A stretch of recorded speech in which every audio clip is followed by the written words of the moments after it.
saw the light, distant beyond the far canopy, and heard a croaking chorus ahead in the brush. "Those tadpoles sure give me a fright," I muttered, stumbling into a clearing.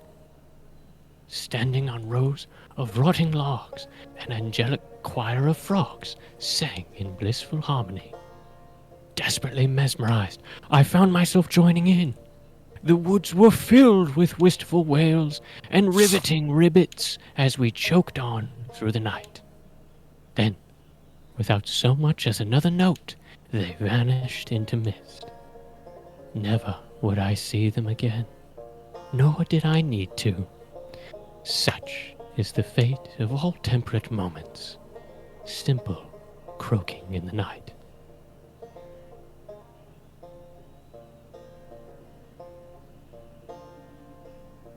Welcome back to Gore, Love, and Plunder, everybody. Who wants to give us a recap of last session? I can do it unless Sam would like to. No, go for it. Okay. So we started off, getting sucked out of the backstories, of course. Coming back to reality. Oh, there goes reality. Yeah, man. You're trying to get us demonetized, Dawson?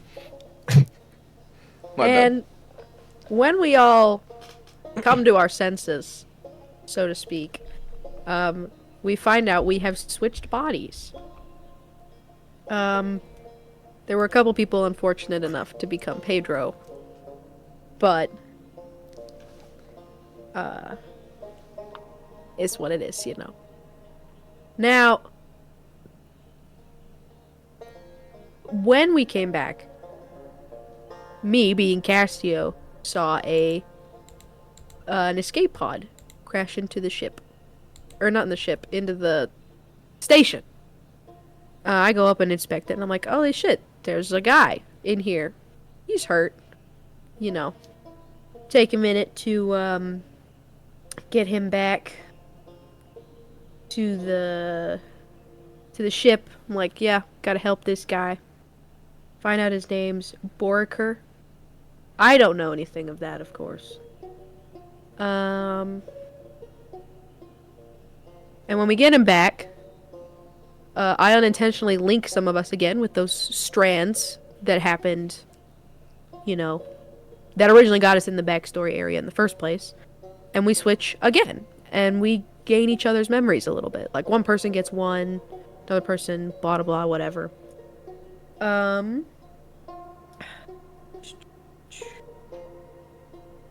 Bunch of stuff.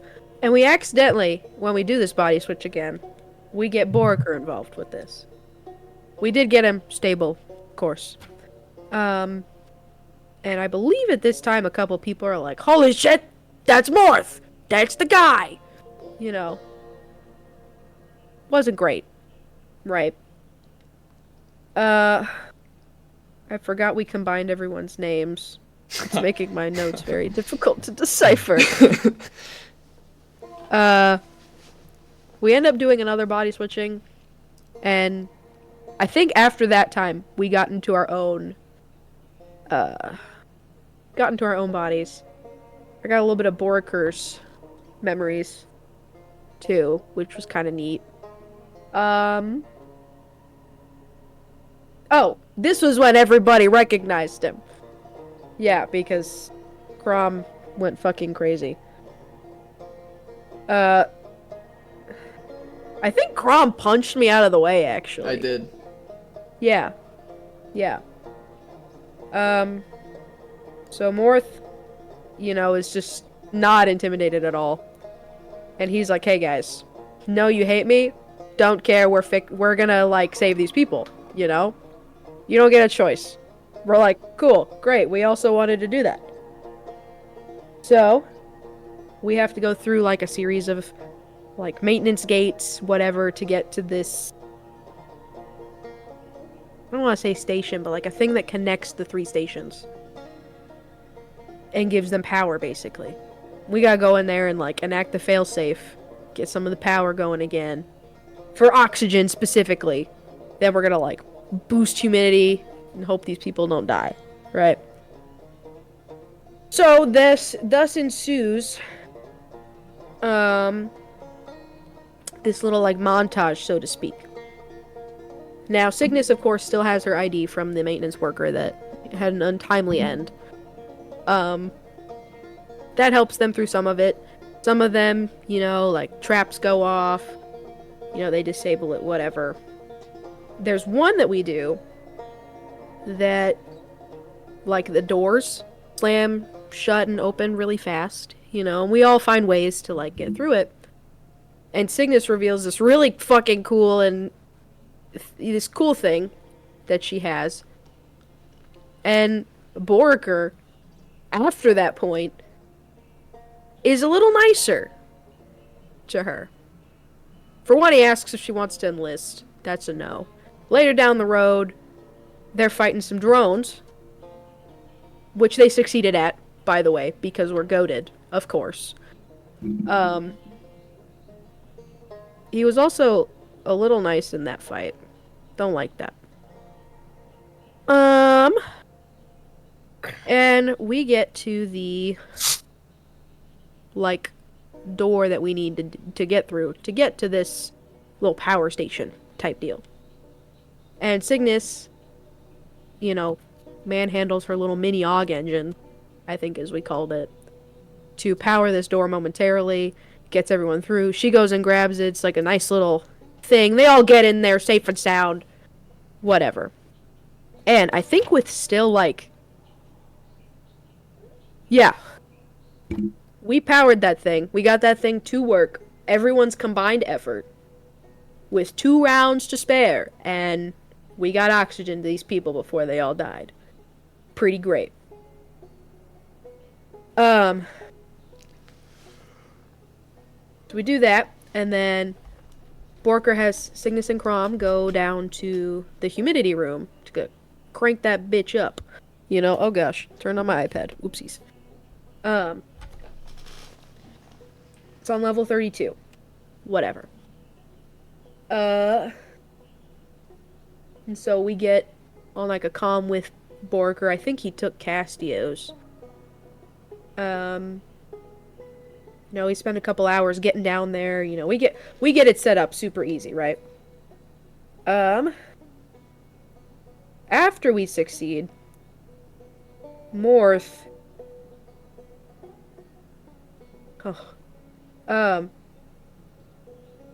Morth kind of switches, and now that we're no longer like, fulfilling a task, like looks at Eskar.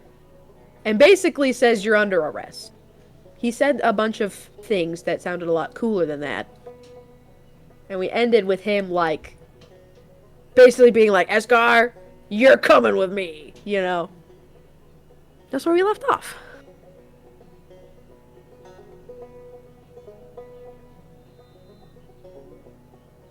I'm gonna change this music. You don't fuck with Space Banjo no more? I need something a little bit different.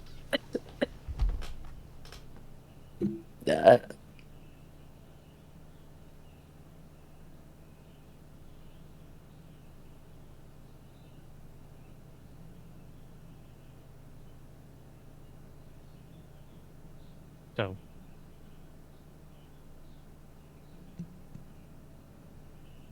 after successfully engaging Altrite Sector's Tier 37 power reserve, as well as the humidity regulators on Altrite Sector's Tier 32, you successfully managed to prevent widespread hypothermia and dehydration amongst the cluster's inhabitants, for the next few cycles at least.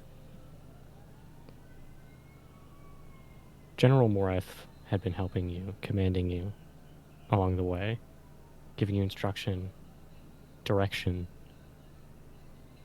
and it's as you said, something has changed.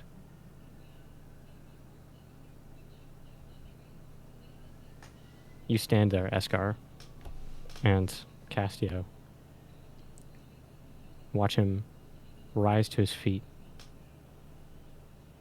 stretch, crack his back, reach out, clench a fist, crack his knuckles,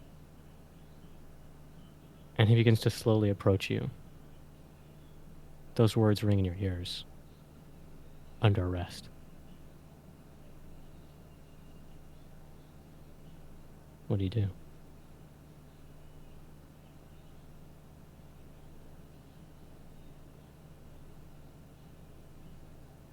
This Friday, don't miss. Here we go. The twist. Here we go. Den of Thieves 2. Can I hold action? And what are you holding for? To grapple. Okay, who keeps unpausing the music? Stop doing that.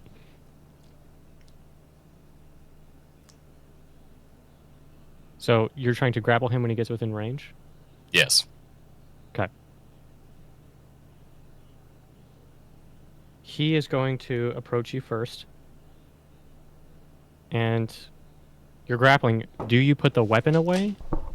What are you holding in your hands, if anything? The club I made. Be right back. Okay. I'll be right back. It went out of the robotic arm? Yep. Is Okay. it an arm or a leg? It's an arm. Oh, okay. Let's see.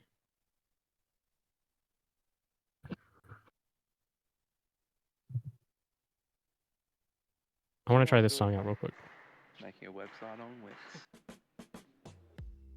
Hey, we're How Ridiculous, 3 childhood friends and digital content creators that do epic stuff from Not that one. What High about this? Performance just got a stunning new look. It out air Trying to find good tunes for your fight. Out bakes your oven. Out toasts your toaster. Gives new life to last night's pizza. And you'll wonder how you ever lived without it. Shop the Wonder Oven from our place now. Now's the time to go back in time and shine a light on the family journey that Not bad. All right.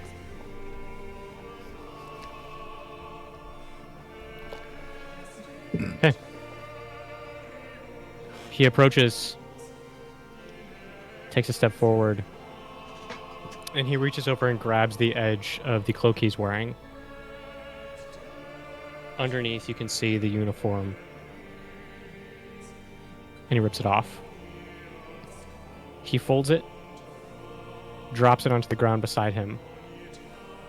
You hear the medallion, the symbol that you recognized, clink against this floor. And he closes the gap and is within range.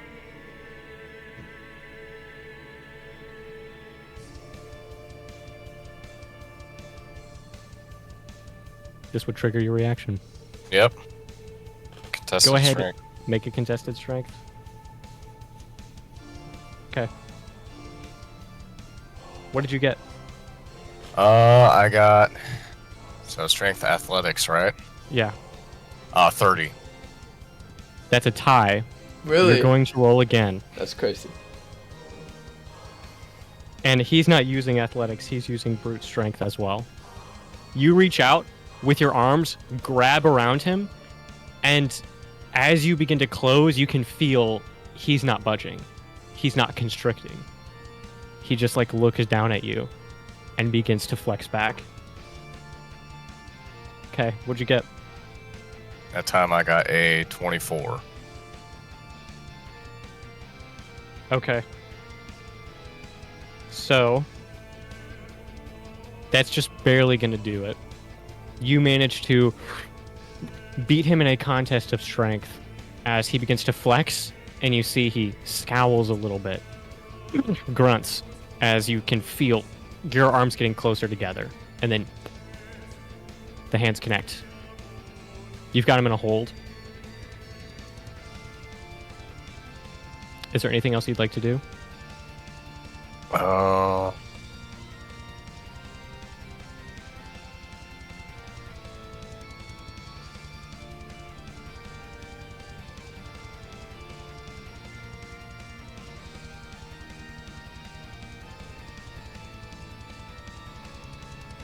feel like there's something you could do after that.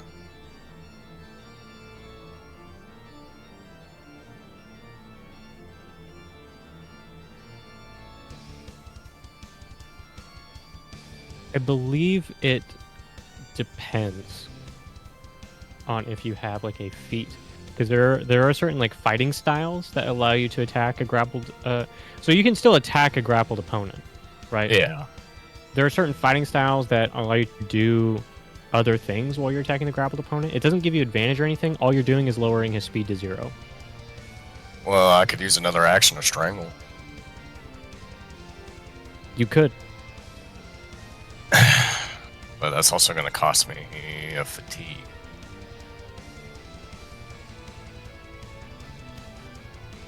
All right, you. So yeah, I'm going to do that. Okay. Now, if I can remember.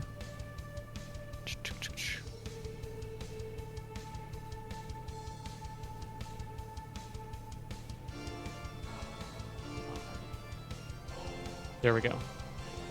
So you dedicate a free hand. If they would be susceptible to suffocation, they begin doing so at the beginning of the next turn. Okay. So yeah, you would accumulate 1 fatigue, and it takes an additional action. Yep. Okay. So, how do you want to do that? Do you want to like wrap your arm around his neck, a hand, or the weapon that you made out of the arm around his neck? Yeah, like bar it on his neck. Okay, so yeah, while I have my use your tail around him. Okay, perfect. So you constrict it with your tail, circle around. You have the arm in your hands, and you press it against his windpipe. And the joint of the arm folds around, and you can feel it constricting the sides of his neck as well. And he begins to grunt as he pushes against it.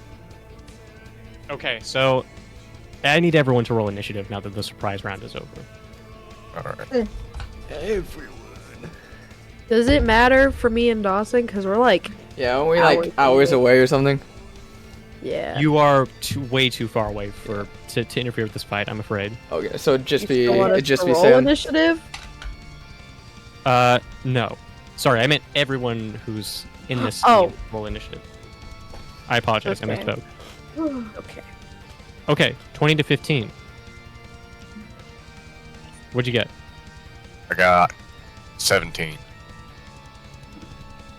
Okay, so that means you're going to be in the quick round. And then Gore phase. And then Castio, that'll put you last no matter what. Yeah, I got a 12. All right.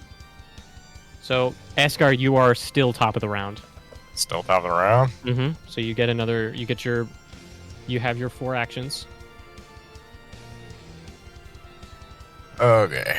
Or no, actually, you only have 2 actions remaining. Because you took the surprise round and that didn't count as that. Yes. Yes. Okay. I'm going to bite him. Okay. Go ahead and make an attack roll.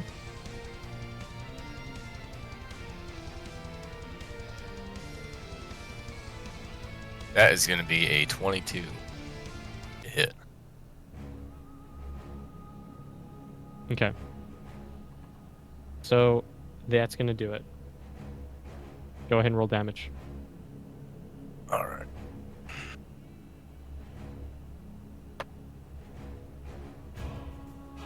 Alright, that's going to be 7 damage.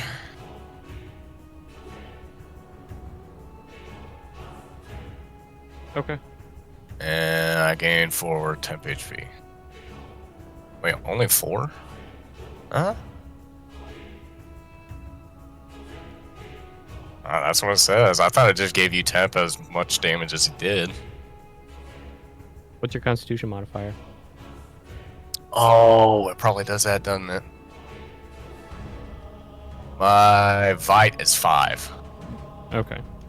So go ahead and double check the wording of the bite move. Yeah. And then we can adjust that later in the round if we need to. For now, is there anything else you'd like to do? You've got one more action remaining. Yeah. For my other action.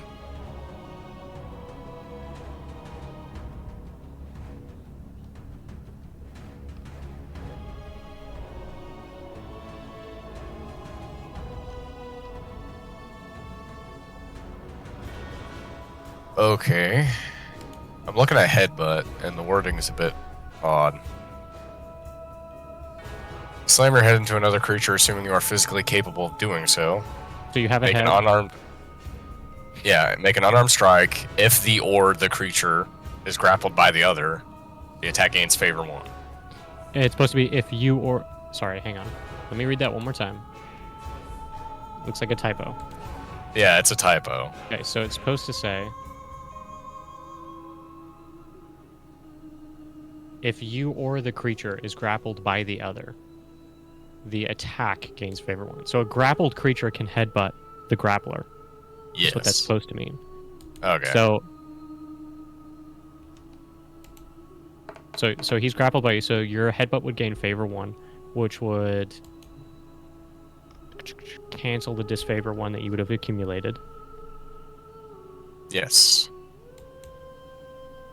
So I can just roll straight for that. Mm-hmm.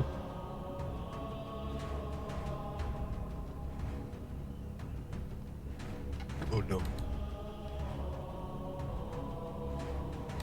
Fuck, I lost my dice. Your new one? Oh, I found it. Those didn't last very long. Just gone. Well, that sucks because I was in that 20, but whatever. Oh, damn. I'll let you keep it.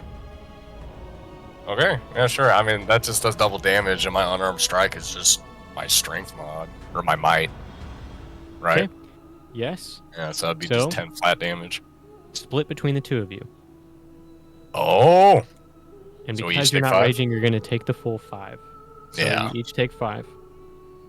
So he goes from... I'm not saying that out loud.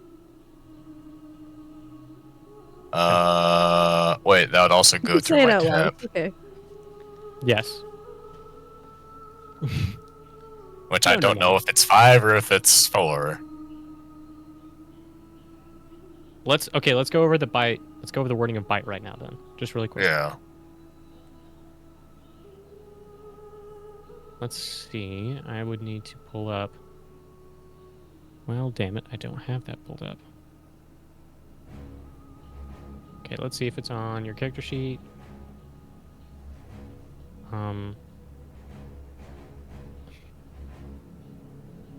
Okay, combat sheet. Frenzy attack, hungry jaws. And then do you have that linked to something? You do not. No, I do not. You know, putting links in is actually a really good idea. I didn't even think I'll about just look that. it up. Hungry Jaws 5e, and then we're going to modify the ruling. Wizard Folk. Hungry Jaws. You can throw yourself into a feeding frenzy as a bonus action, which is just an action. You can make a special attack with your bite. If the attack hits, it deals its normal damage, and you gain temporary hit points equal to your proficiency bonus. That makes more sense. So it's your aptitude bonus. Proficiency. Okay. Your aptitude. Which is 3. So less. Yeah. So I would have taken 2. Okay. You can use this trait a number of times equal to your aptitude bonus. You regain all expended uses when you finish a long rest. Oh. I'm going to say that's stupid. It's a special move, so it's just going to take up a fatigue, and then don't bother marking uses.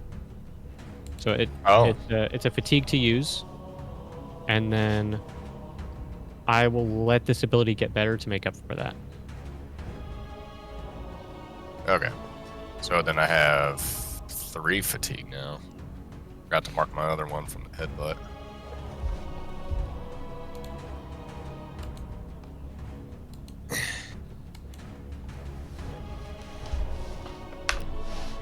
Gotcha. Okay. And that's the end of your turn? Yes, that is the end of my turn.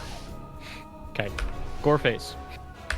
He is going to turn his neck to you, grit his teeth, and he is going to attempt to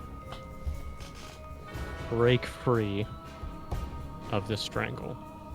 Alright. So that is going to be...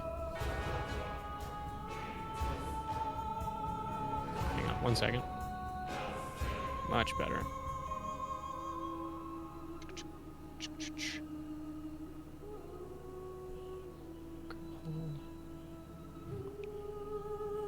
So he suffers disfavor 1. I'm going to use my new dice. Ooh. Okay.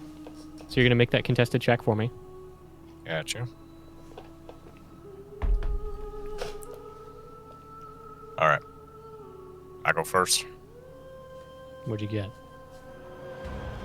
I got a 28. 28? Yeah, 28. Okay. If it weren't for the disfavor, he would have beaten you. Oh, shit. So he is going to... Second action... I'll tell you what. He's going to crane his neck over to you. You can see the veins starting to creep towards his irises. And then he squints, and you feel something change. His body begins to swell as he enters a rage. Oh, shit. So it's going to cancel out his disfavor.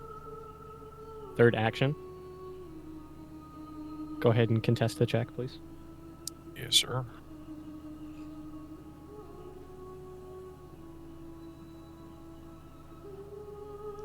What'd you get? 29. Not even close. He's not even close. You can feel him really struggling. Your tail tightens around his body, and even with the increased muscle mass, he's still not able to rip free. His last action is going to be an attempted headbutt. So he's going to get favor 1 to this strike. Okay. That is going to be unarmed plus 13. That's going to be a 26. Does that hit? Oh, yeah, it's... Plus 13! Okay. So... I don't think you're supposed to hear that part. That was with the favor. You don't get to know what he gets normally. So... It's going to be 1d10. Let me roll this really quick. Oh, shit. Okay. 15 damage split between the two of you. Damn. And so that's going to be 7. Halved for him. He'll only take 3. And then you're going to take the full 7. Yep.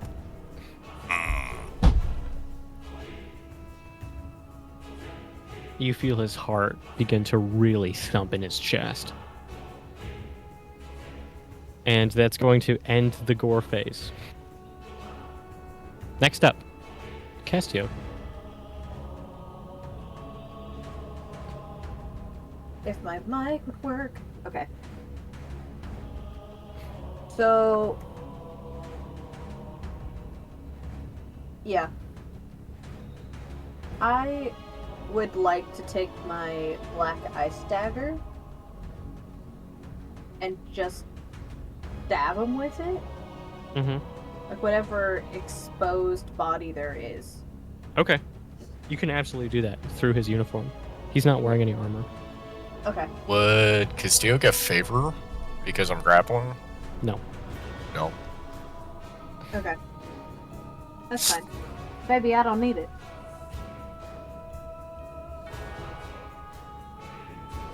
Okay. No, because that's restraining. Yeah. Oh. Yeah. Okay. Da da da da da.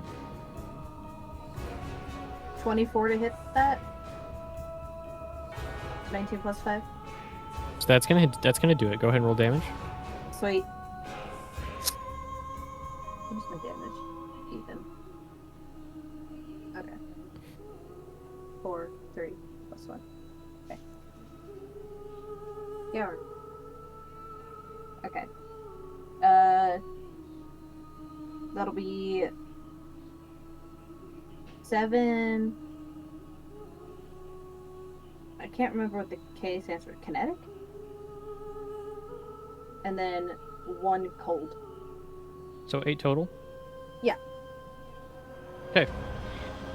He's going to use his reaction in a key point to twist his body, and he's going to deflect that strike to another creature within 5 feet of him, which just so happens to be Eskar. So Eskar, you're going to take the full 8. Oh. I'm gonna take the full 8. Yes. Awesome. He darts his eyes over to you, Castio, as you approach, and as you go to stab him, he turns his body, picks Eskar. You are lifted off the ground as he does so, and he drags you in between Castio and himself, and you feel this cold dagger plunged into the side of your chest.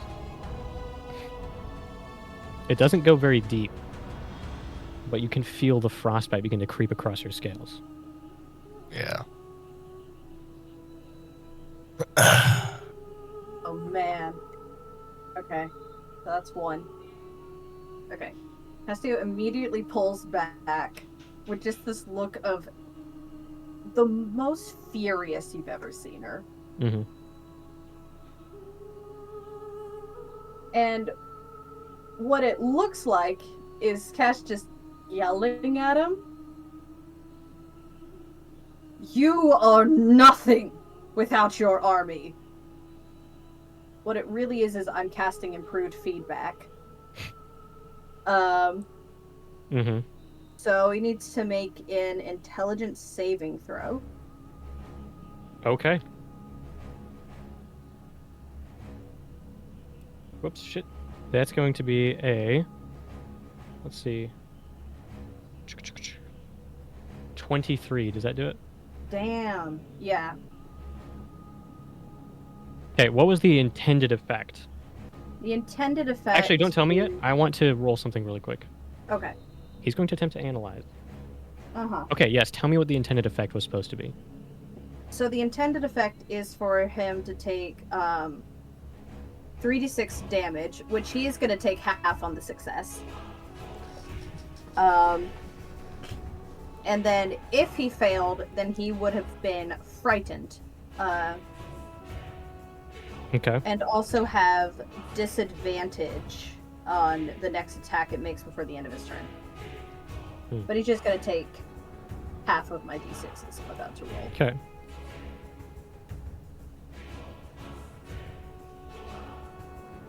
So the intended effect was to, one, harm via psychic damage. It was intended to frighten him. Yeah. Okay. Yeah, it's like a worse vicious mockery.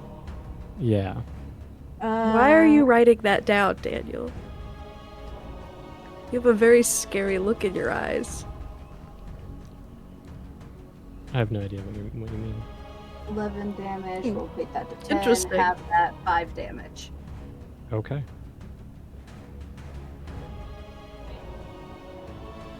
So it kind of worked, I just need to upcast it next time. Again, his eyes are locked on you over Eskar's shoulder. You can see his pupils dilate for a second and then expand to be the largest you've seen them so far.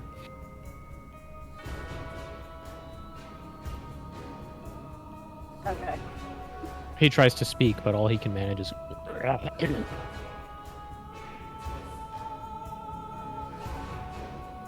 And then I have So instead he one... smiles. I'm sorry, go ahead. I have one more to spend, yeah? You do. Okay.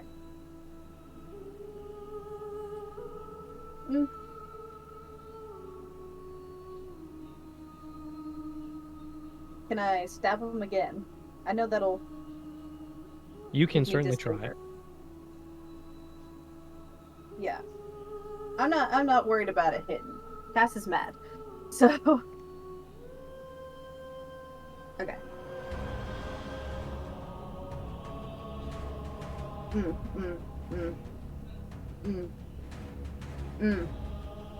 Yeah, I don't think a -1 is gonna hit. Ooh. Unfortunately, that does not hit. Yeah, that's okay.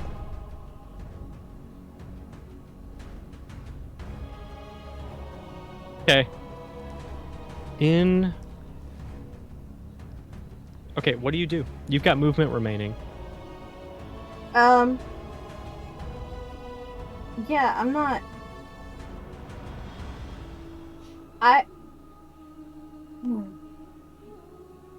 You know what, I will stand, 15 feet back.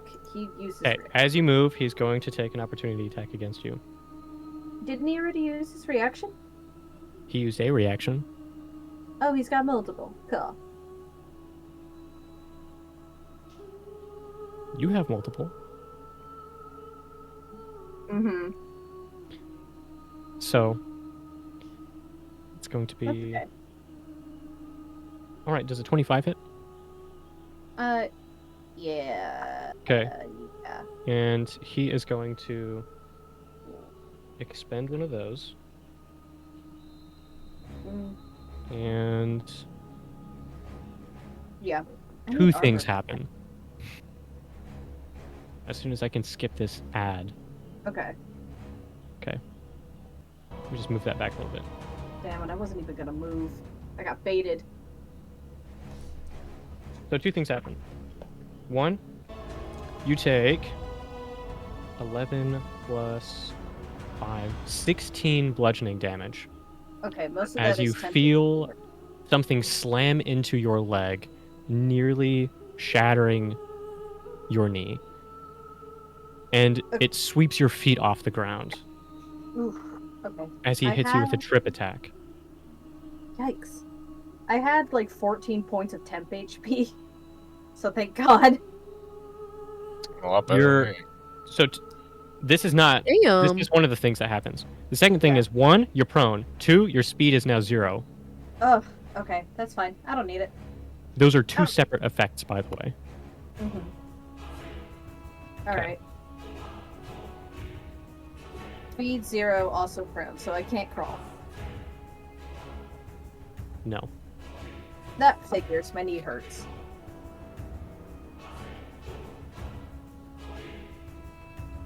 Is that your turn? Yeah. That's all Okay. I got. I got fucking baited, bro. He is going to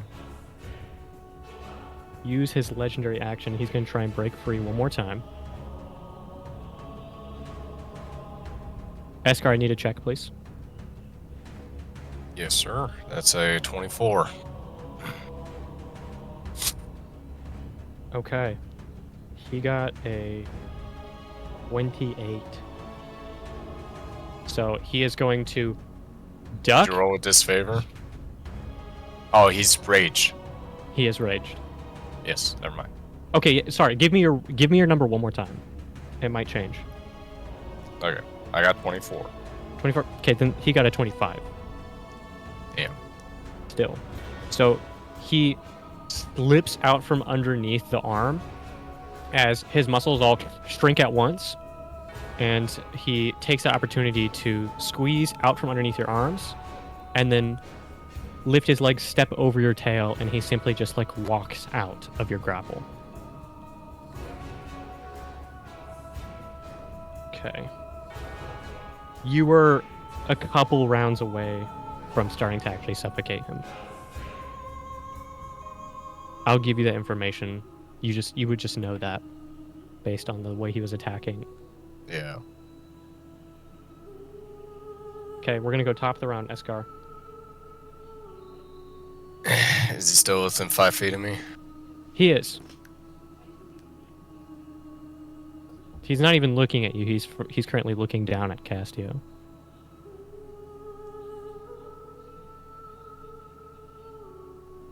I want to shove him.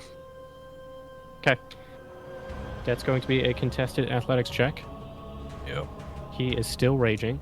Going to be favor 1. Where are you shoving him towards? Away from both of us. Okay. Okay. Well, I'm trying to shove him prone, but on a success, the target is either knocked prone or pushed back a number of feet equal to your might modifier times 5. So, trying to push him prone. If I can choose that. Yeah, you can choose one or the other. Okay. It's dealer's choice. Okay. He did roll very high. So you need this to be a 33 or greater. That is physically impossible. Okay. So that doesn't work. Okay. So you move to shove him, and this time he doesn't fight back with brute strength like he did before. You see his pupils shrink, and he just turns to the side, and your arms just go on either side of him as he slips into your arms. His face is inches from yours.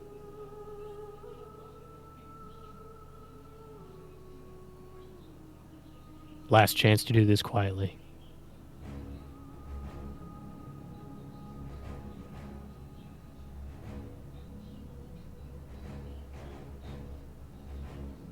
Well, then I'm just hitting him. Okay. Make an attack roll.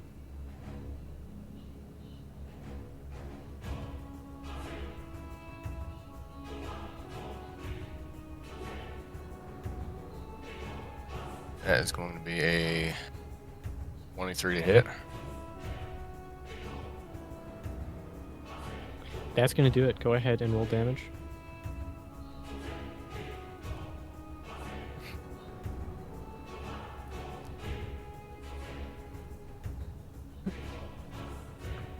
Nine bludgeoning. Okay. So it's going to have to 4.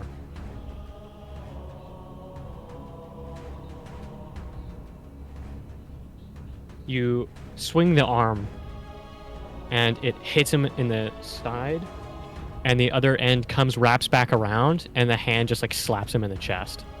So it sort of does that around his body.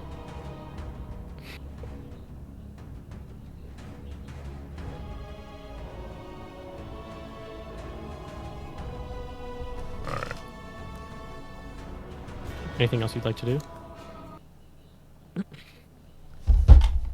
Oh no.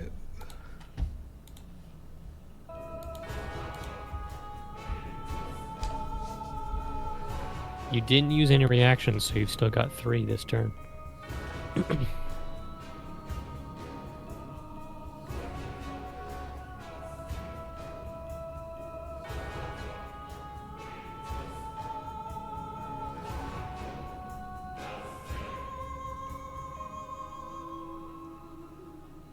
Okay.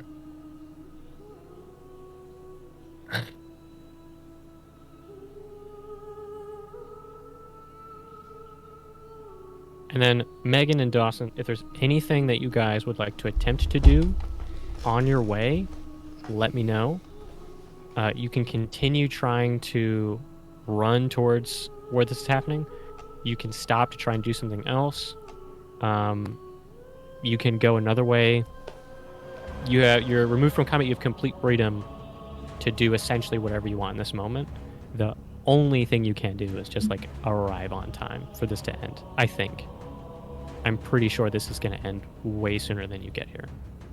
Absolutely. Well, I'm going to disengage.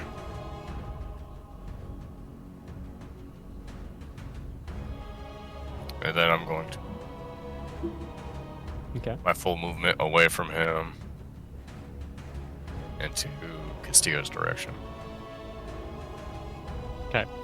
So you like circle around him, and are you trying to stand in between the two of them? Because he's within 5 feet of Castillo. He's like standing at her feet. Oh shit, you're right. They're right there on the ground. I have 2 more actions, right? You disengaged, so yes.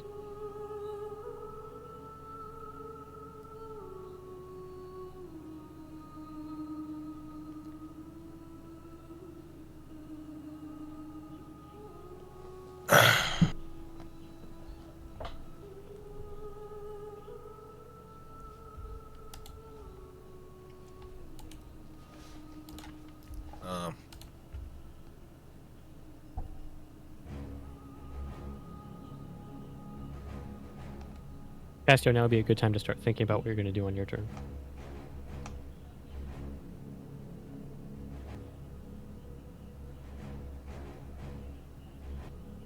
I'll just go in between them. Okay. No, I can't really do that. 'Cause if he's within 5 feet, I can't get in between.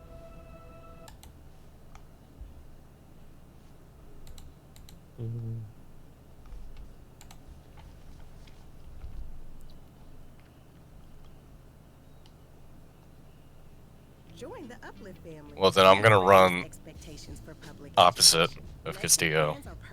Opposite direction. Okay, so you're running away from the two of them? Yeah. Okay. You can see his head twitch as he hears your footsteps get further away.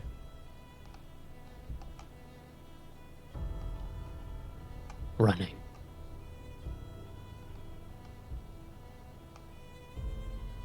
I don't know why I thought you were different. In the end, you're all the same. He turns back to the one on the ground. Castillo, you look up. You see something in his eyes just break. Fitting.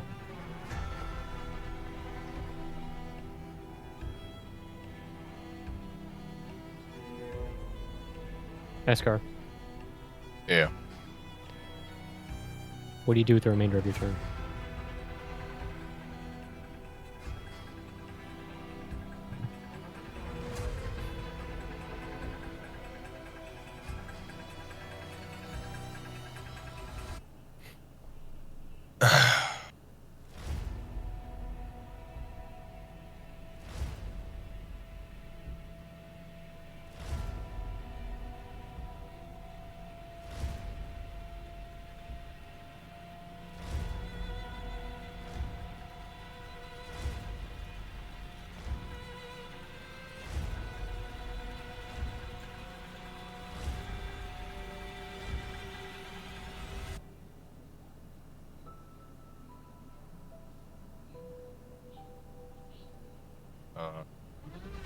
Come on.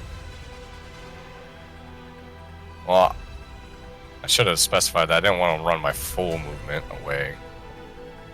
I wanted to break some distance, not full sprint.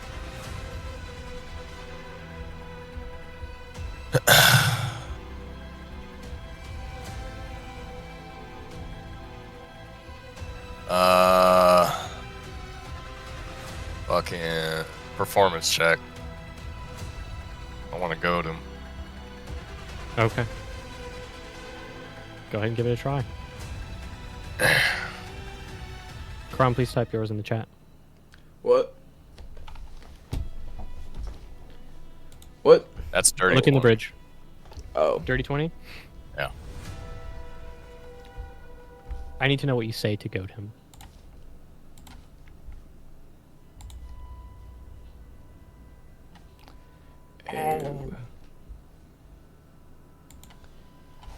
Hold on.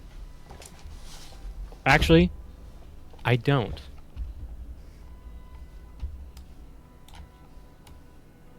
I don't. Nothing needs to be said. I know immediately what he thinks you are. He whispers something under his breath. No, wrong one. And then he turns around. Eskar, he looks at... Can I I'm sorry? make a perception check to figure out what he just said? Absolutely, you can. Because I'm right here. And I've got big ears. 19. He says... Deserters.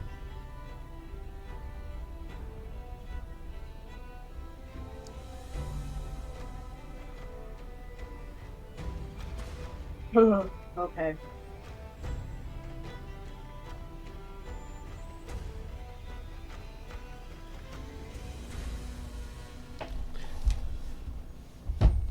Okay, Eskar, while you're thinking.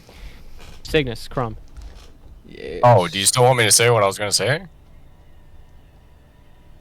Well, you have an action left. Oh, I have it. I'm holding it. For I'm what? not holding it, but I'm like, I'm not going to use it. It's going away at the end of your turn. It's going at. I thought You don't this use- need you for lose it. reaction. So you get your actions back at the end of your turn, and then those are reactions until your turn starts. Does that make sense? Okay, so if I use my action, I'll still have a reaction. You'll still have 4 reactions when your turn is over. At the end of your turn, your action pool resets. Oh, I was thinking of it backwards. It's okay. It's backwards from normal D&D. It's backwards from what we're used to. Instead of resetting at the beginning of your turn, resets at the end, and it's just reactions until you use them on your turn. Okay. Well, equipping something else would use an action, right? Yes.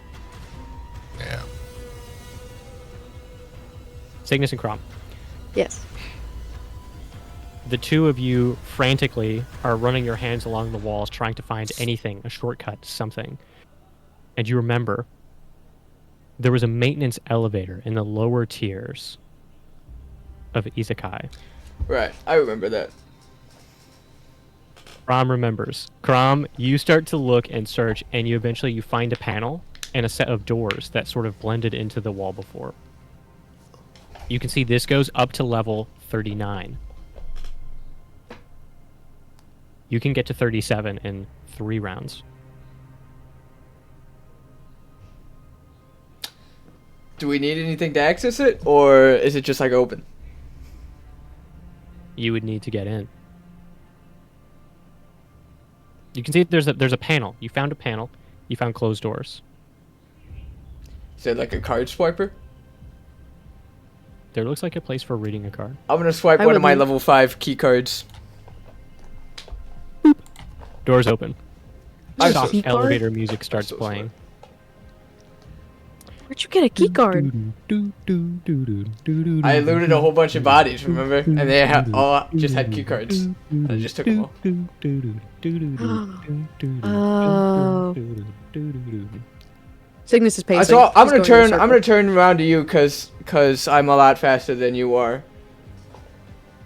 Cygnus, I found an elevator. Yeah. Hurry! Yeah. Okay. Okay. Yeah. If you get in the Hurry. elevator, you see levels. Which one do you hit? Which one are they on? I'm gonna roll to see if I remember what floor they're on. Oh my gosh. I have no idea what floor they're on. Oh, buddy. It was what? 42? That sounds about right. It doesn't even go up to 42, Dawson. I said it went up to 38. 38?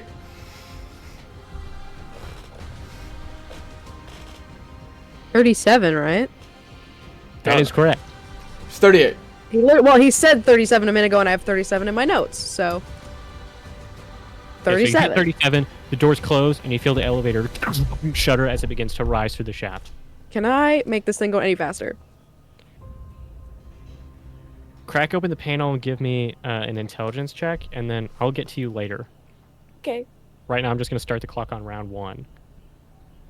Hale, was there anything else you wanted to do? Nothing else I can do. You can use an action to recover. Recover? Your fatigue, I think. Oh yeah. Sorry, that's not on the sheet. I didn't even think about that. Stamina regain is what it's on the sheet as. Oh. Really? Oh, yeah. Yeah, but we're not using stamina. We're using fatigue. Yeah, I was looking for fatigue. That's why. Okay. Yeah, I'll do that then. Okay. You sort of like jog away, stop to catch your breath, turn around. Worker slowly turns. You see his shoulders get a little broader as he straightens his back, stiffens his posture. You have his attention for better or for worse. Cygnus, you reach into the control panel, rip cords out of the wall, start to push them together, and you feel the elevator begin to go up even faster. Okay. You can get there next round. Sweet. That's going to be the end of the quick phase, Gore phase. He's going to close the distance between the two of you, Eskar. Alright. He moves away from me? He does. Okay. I'm gonna try to hit him. I know I'm prone, but Mm-hmm. Worth a try. I can use spells as reactions, right? If they say you can. Maybe. Other than that, you need Warcaster. Yeah. Right. Which I don't have. In that case, I'll just hit him. You can certainly try. Go ahead and make an attack roll. I'm gonna stab his ankles. You hit him, babe. I'm gonna.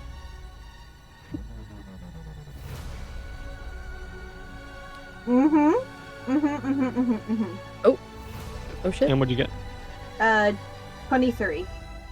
Okay. He's going to expend a reaction. He's going to take this. Oh no.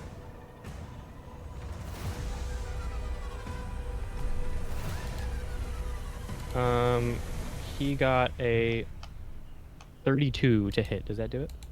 Oh, yeah. Okay, you slash at his ankles. He turns. You don't see his foot move. You just feel something slam into your hand. Sprains your wrist almost immediately. And your dagger skids across the floor 30 feet away as he hits you with a disarming strike. Ugh. Shouldn't have done that on his turn. Mm-hmm. Okay. He walks forward, Eskar. He stands in front of you.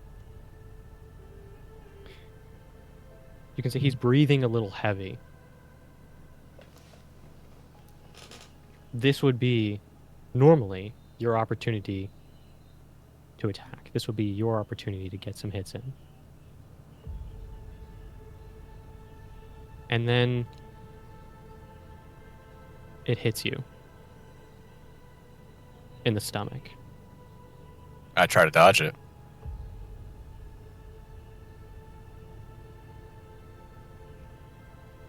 Unfortunately, that's still a 22. Yeah, it's still gonna hit.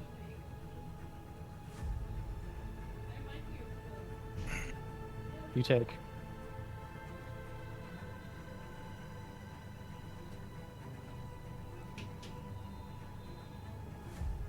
just a moment. Fuck. Jeez, again. That's still going to be 15. 15 bludgeoning damage. I don't believe you're in a rage yet, are you? I can't. I have no rages. Gotcha, okay. And I'm down. Okay. As he winds up for a second swing, as part of that same attack, suddenly you're looking at his shoes. And you don't feel the ground, but you can hear your head hit it. As everything sort of fades to dark.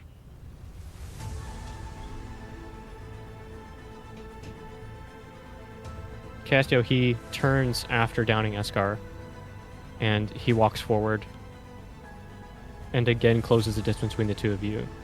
That's going to be your turn. You don't have to do this.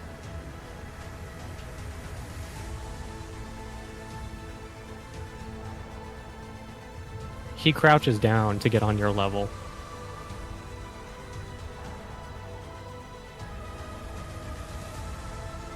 Do you have any idea how many times I've been told that?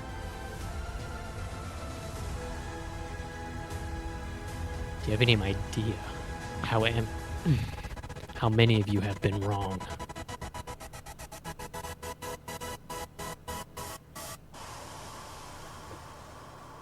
Why? Then why me? Because you fought back.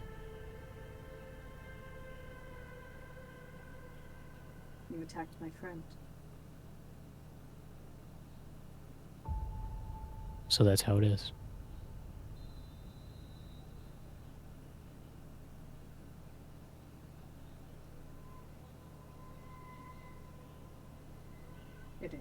can't say you're the first person I've met to cherish someone who would abandon you. I was there once.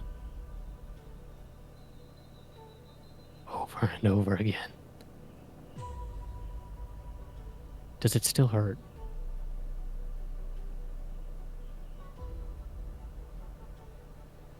To watch them run, to be awake while they do it.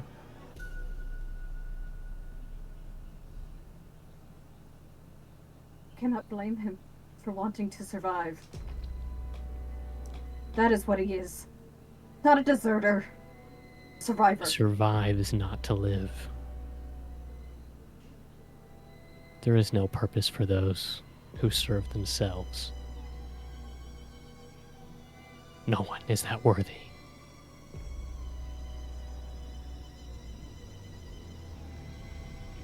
It's Then not lucky- honor, it's principle. Take your turn. Then lucky for you, I have not served myself in a long time. And I'm going to full cast, once again, the improved feedback. I know that he'll succeed on this. Make a whiz save. Okay. Nothing happens. Nothing? Would you like to analyze what just happened? Yes. You may do so. Okay. Analyze as a move. Yeah. What do I do for that? Insight. Okay.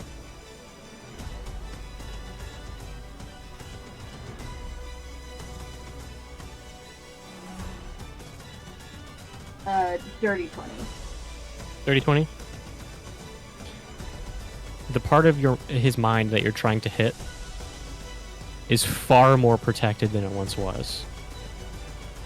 Okay. You feel he has gained immunity to psychic damage. And Okay. he was already immune to being afraid. Gotcha. In that case,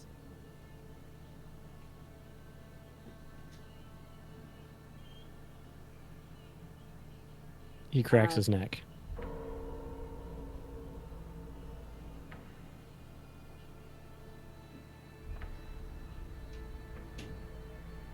I am going to cast pyrokinesis. Okay. Centered on him. Yes. Is it 5 foot? Yes. Okay.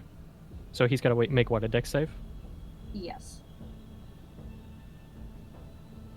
All right. And flammable objects not on the person catch fire. I don't know where that cloak is. I understand. So,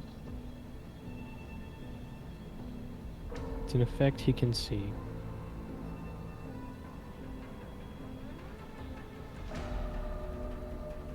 Alright. He takes what, half damage on a failure? On a success, I mean? Is that correct?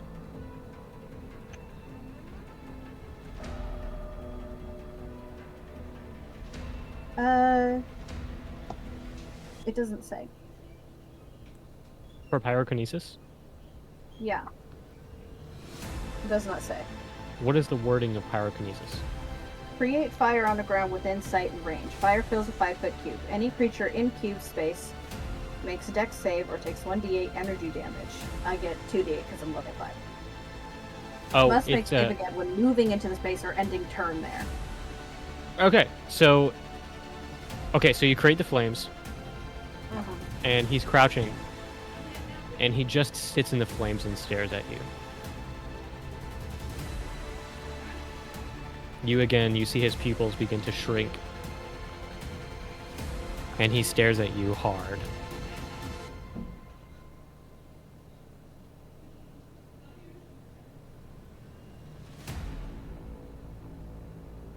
I've been burned by flames hotter than this.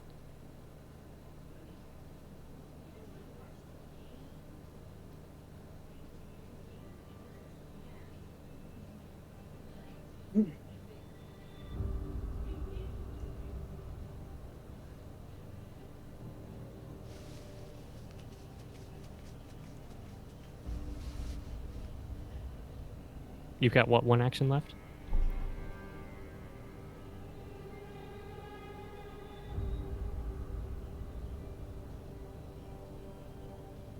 To do.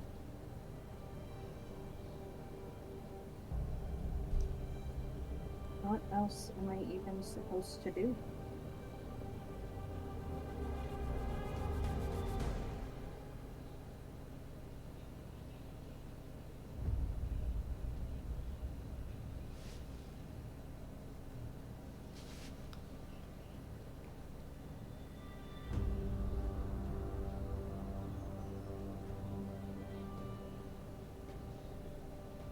No, I don't. I cast spells. I've got nothing. Okay.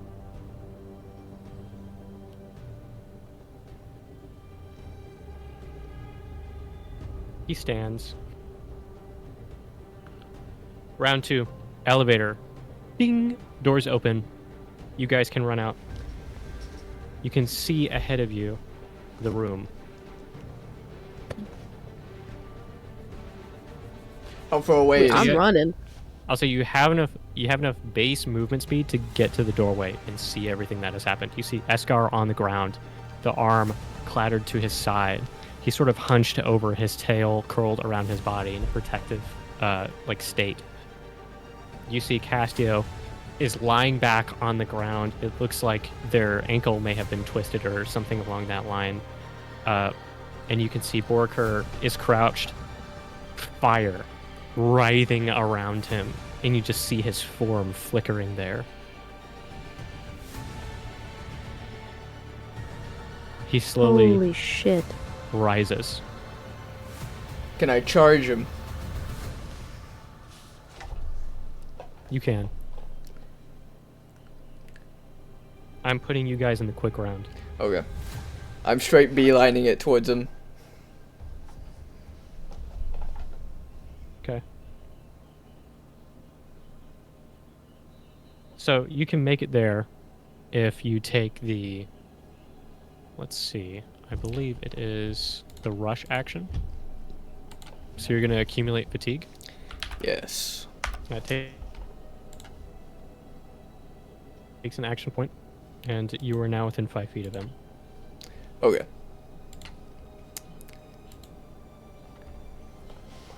Can I hold on? Is there any way I can try and do like a sprint tackle or something to try and get him away from Castillo? You're trying to shove or grapple him? Shove, probably. Just get him away. Okay, so shove is a special action. Yeah. Shove. I want to go over to Eskar. Okay. What do you do while Dawson's reading up on the shove action? Do a medicine check on him. Go for it. Athletics or acrobatics?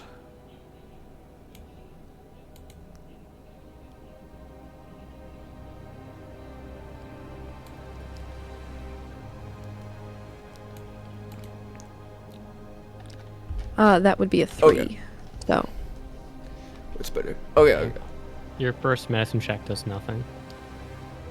All you can tell is that he's struggling to breathe. Eskar, you do owe me 1 death save. Please tell me the result. Alright, you want my check for the shove? Yes. Nat 20. Okay, let's see if he can get. Maybe he Where doesn't. would you like to shove him? Yes! Prone? Or would you like to shove him away? I can't do both, can I? You cannot do both. That's tragic. Okay.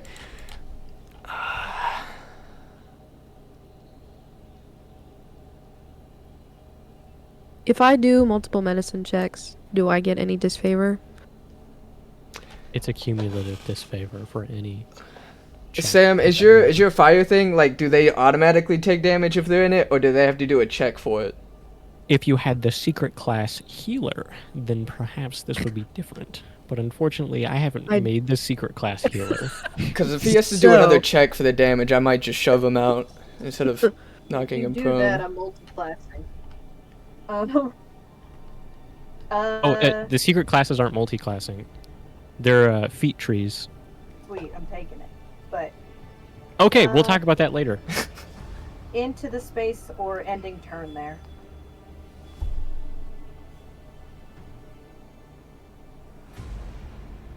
I'm gonna make another medicine check with. Well, if you just knock him prone, he's still in the space. Okay, D6, then I'm just gonna right? knock him prone. I think that sounds better. Yeah. Yes, Megan, that is correct. Okay. So you rush. You go to shove him. Push. Can I get on top of him? Like you can't shove and then I'm on top, you know? Make another check to grapple him. Okay. I would not recommend ending your turn in the space. Don't worry about it. Okay. That one was worse. Or no, it was the same, I think. Wait. Grapple. My thumb. Okay. I'll tell you right now, Dawson, you gotta be a 33. Nat 20?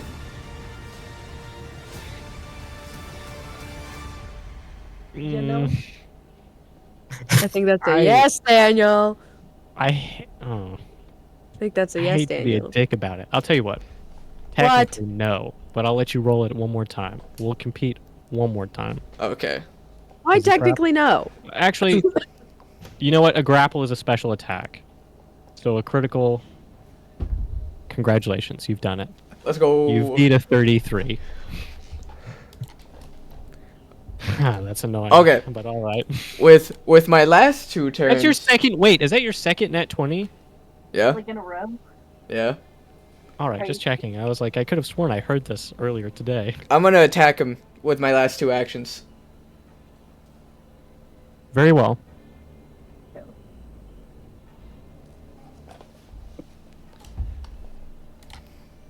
With my black ice knuckles. So, okay, so just to paint this picture really quick, because it's really cool. You rush in, you see that Borokur was kneeling, flickering silhouette in flame. He stands. You sprint, your feet thudding against the floor, jump into the air, slam down on top of him. You've got your hands, reach behind your back, pull out black ice knucklers. And you're going to start pounding on him? Yes. Okay.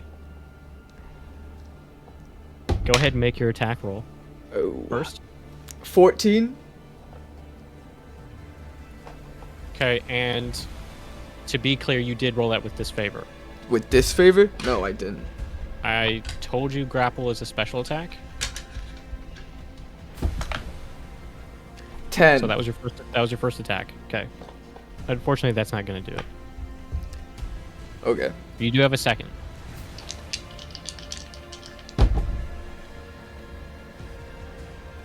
That one. Okay. You go to hit him with the knucklers, and I assume you're like aiming for his head? Yes. He just starts like twisting his neck, and you miss both times, both shots. That's just tragic. Boom, boom. You can see he cranes his neck backward, looks up at you, makes eye contact, and you can see his lips widen. Hold on. Mr. As he DM, Yes. is there any metal on him right now? Make a perception check.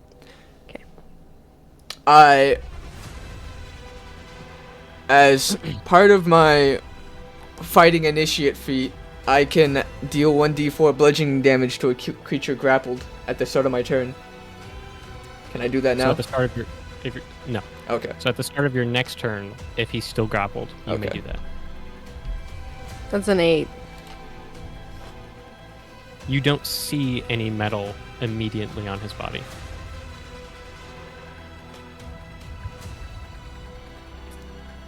Okay. Dawson, I believe you were out of actions. Yep. Just end your turn here. I end No. my turn on top of him.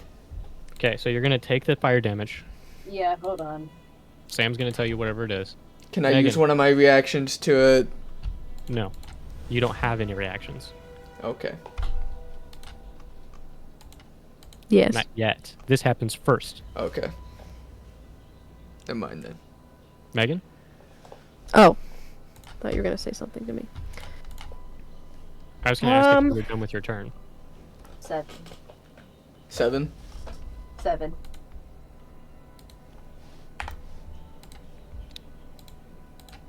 I think I'm gonna have to be. I don't really have anything I can use. Or you make a dex save. Well, I could what? Well, he needs to make a dex save first, actually. Oh. I've read. Me? Then I. Okay.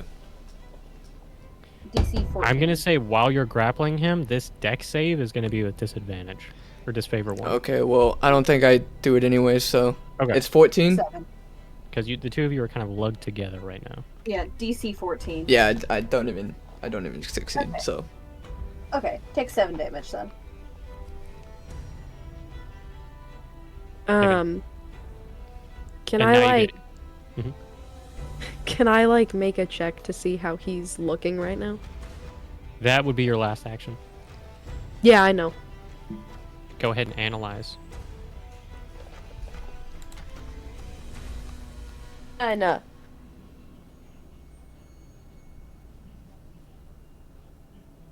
And what'd you get? An insight check. Okay, that's a little better bonus. I lied. It's not. I got an 8 again. Okay, I'm gonna say for the information you're looking for, I had him roll deception. Because it's really specific. Okay. With an 8, you can't really tell how he is. He doesn't seem to be, from your perspective, injured in any significant way. Okay. He's kneeling again, involuntary. You can see Crumb on his body, and yet he's still his back is still straight. He doesn't seem to be slouched under this weight. It's almost like he's carrying him. Okay. That's my turn then. Okay. We move on. Warface.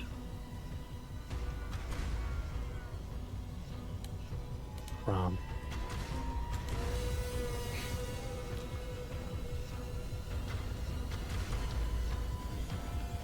I need you to make a contested strength check. Okay.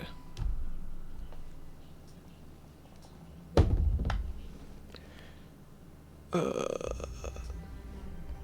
18. He got a 19. That's tragic. Yeah. Fuck. So he.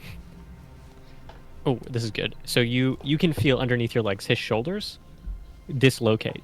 Ill. And push way further than they should be able to on his body. And he narrows himself in such a way that your legs just slip right past him. And so you find yourself almost like straddling him behind. And he pops his shoulders back into place, reaches around. And now I want you to make another contested strength check as he's trying to grapple you. Oh. And you can use your athletics instead if you like. Athletics. Okay. Oh. Probably not higher than his. 11. Okay, give me 1 second.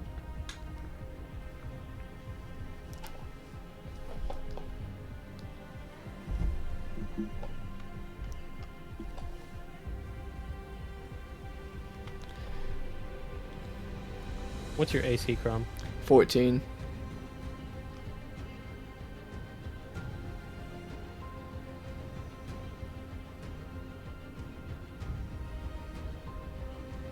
Okay. So he tries to hit you and misses. The following grapple, unfortunately, succeeds. So he goes to punch you. From behind, you dodge out of the way, and then his arm snakes around you and pulls you over to his side. So he's got you in sort of a side lock here.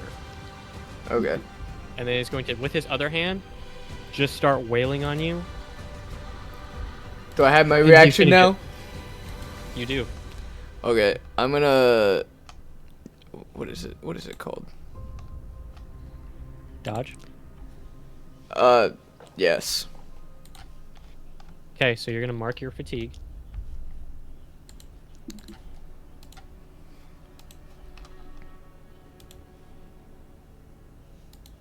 And he is going to lose the favor that he was gaining from grappling you.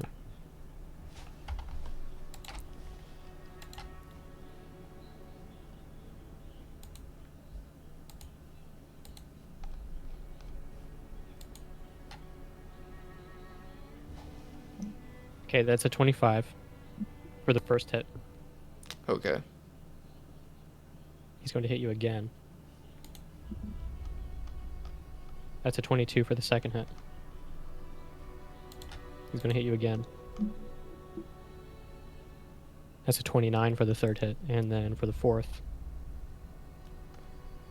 that's an 18. Does that hit? Yes. Okay. This flurry of blows that rains down on you. Every strike seems to hit a vital area.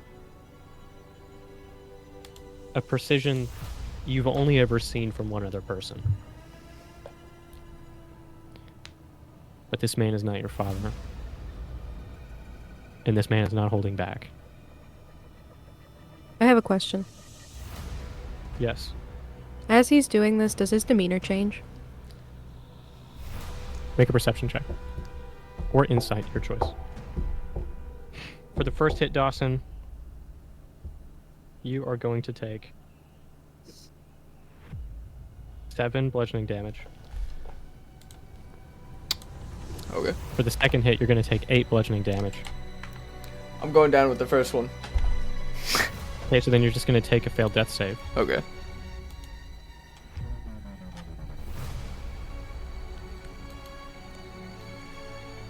Then you'll take another failed death save. Daniel. Uh-oh. Daniel, do not. Please. And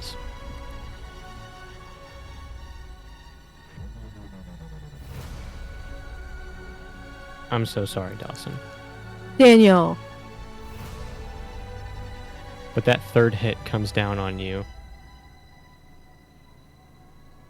And you feel yourself plunged into a cold, black sea.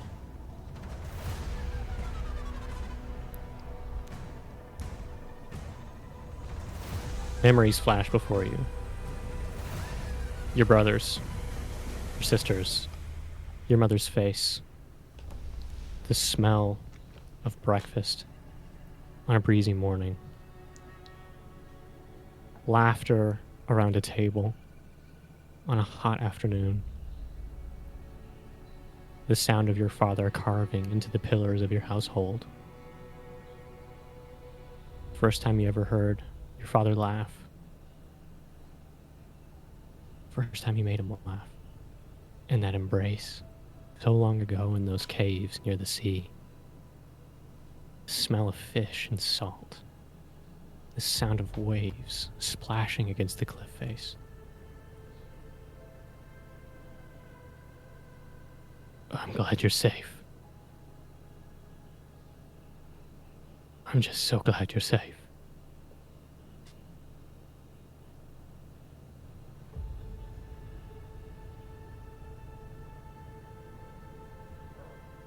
Worker stands up. He walks forward.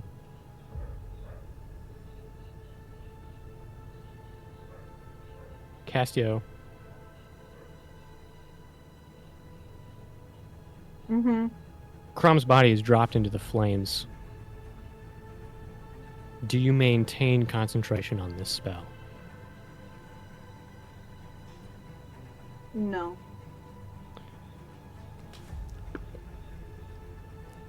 The fire dissipates. You see body in a pool of blood. A mound of fur.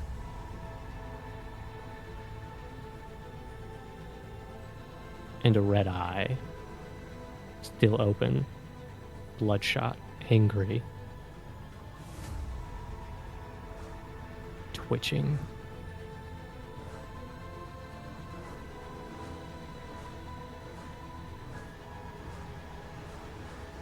What happens after death is up for debate. But Dawson, here we have options. I present to you Gore, Love, and Plunder. Death. I want you to read up on Final Blaze, Limit Burn, and Somber End. And I want you to DM to me which of these you would like to go through with.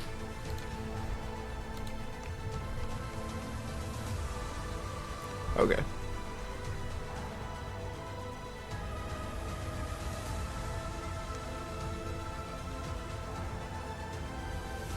And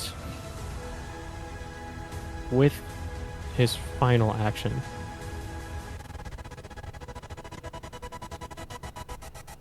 he is going to stomp at Castio's head.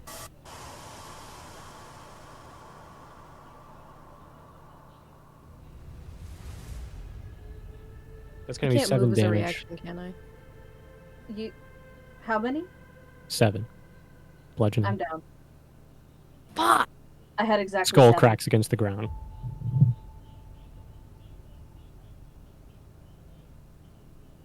Smoke curls from the spot on the floor where light once was, where warmth once was. And that space grows colder with every second that passes. Cygnus, you are the only one left conscious. You're the only one left standing. And for the first time since you've been in this room, you see more than his back as he turns around to face you.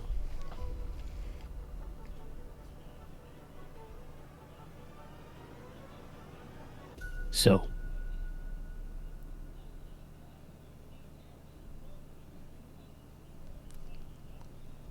he takes a step forward.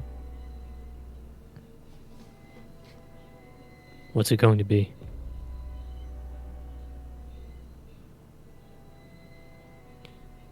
You seem intelligent. The other's hot-headed. Well in over their hot heads. I had a crew like that myself once. I understand how hard it can be to let that go. But people like you and I, he takes another step forward.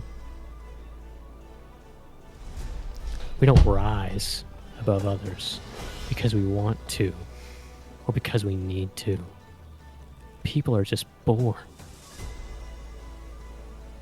There is no purpose, no grand plan, no idea that will save us, that will make us like them. No.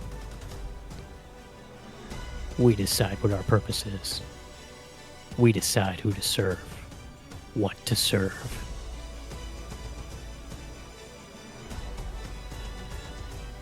Hear my heart. Its beat, its roar. Its duty. What does yours say?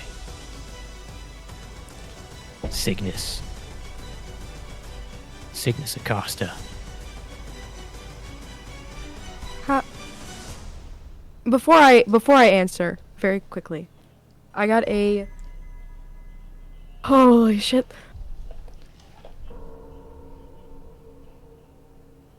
A 15 on my perception earlier to see if he changed. You can see the swelling has gone down on his body. It appears something you recognize from Eskar's technique, his rage, whatever he pulls from to get that strength, General is no longer doing it.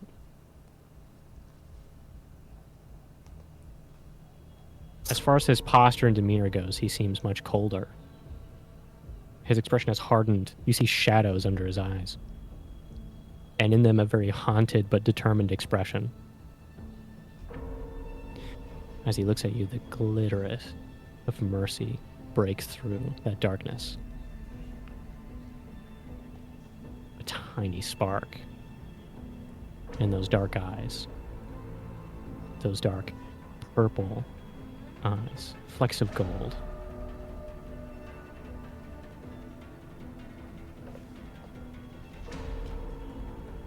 Okay. He takes a step forward. He's within 10 feet.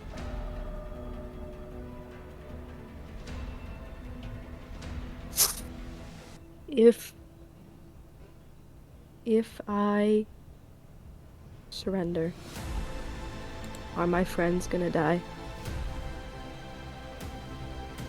Or can I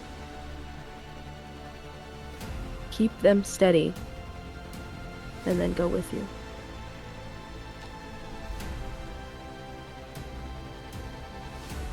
As steady as your hand stays, I will keep them. But know this. As their captain, I will hold you responsible for their fates.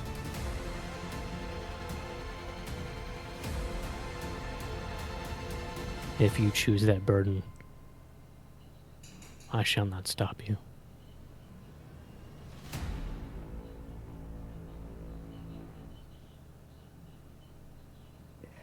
You hear a sound coming from behind him. Where the smoke rises, you hear cracking, bones grinding against one another. You hear something scraping across the floor. And a grunting, a growling.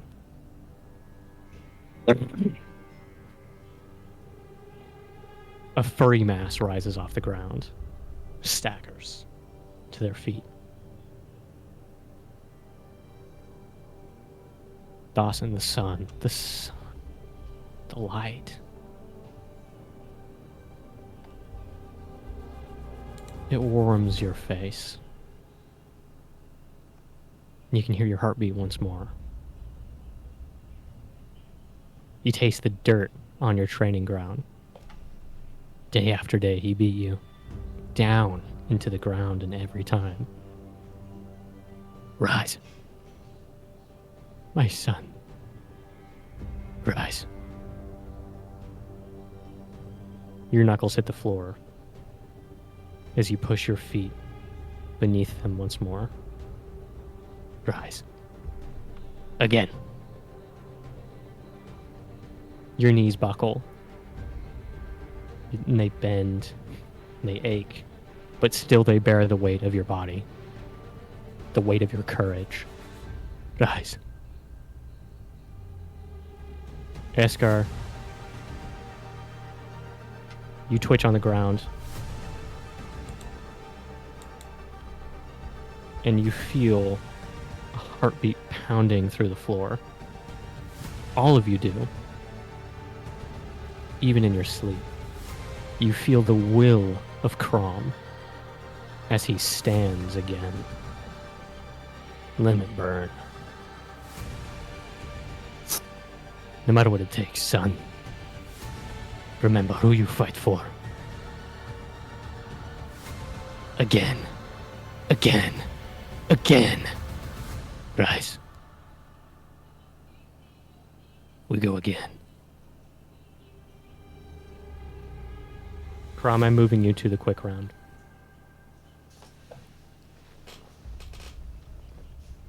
Oh, luckily you're already there. Yeah. All of your action points return. You have 0 HP. You rise with half of your maximum fatigue.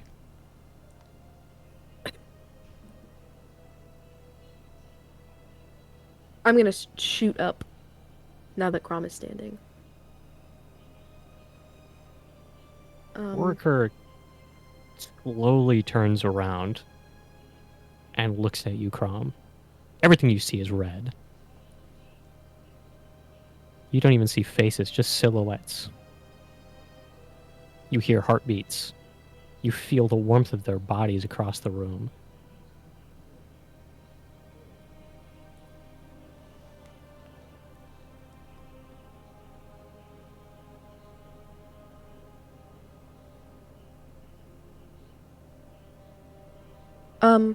Okay. I'm putting myself between Crom and Morth. You rush between them? Yes. Okay. And I'm gonna look at Crom. Crom? Please, do not fight. Crom, you need to help Castio.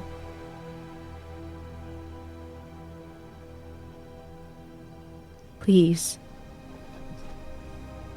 This is the most desperate I've ever sounded before. Cygnus is shaking.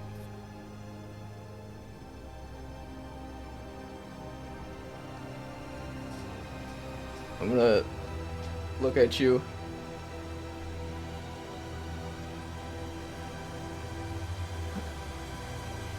I don't think I have the will to fight anymore. Doing this for you.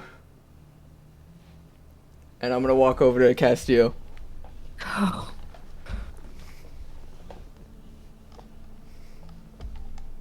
You watch as the red slowly fades into just a gray film that covers everything.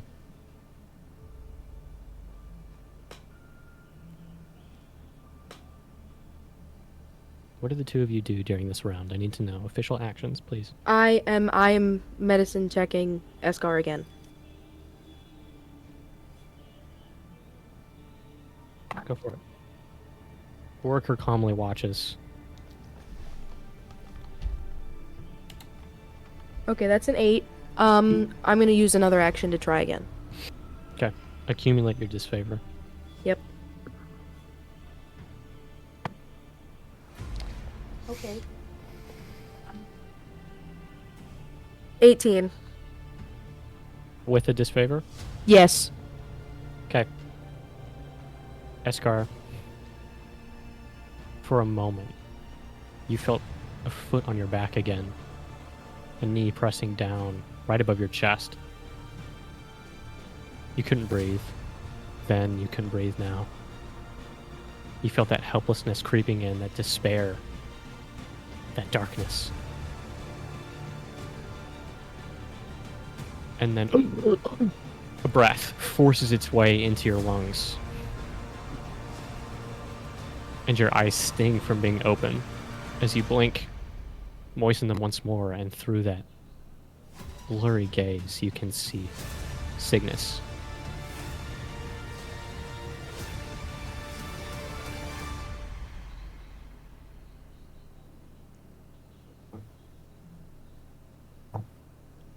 I give you a hug. Where's Borker? He's standing about 10 feet away. I hold you. I am in your... Holy shit. Holy shit, Escar. Escar, do not do anything. Do not do anything, Escar, please. Ron, make your medicine check, please. Okay. Please just stay laying down. And Please. I do not need to remind you what happens at the end of this round if you choose to stay conscious, do I? No.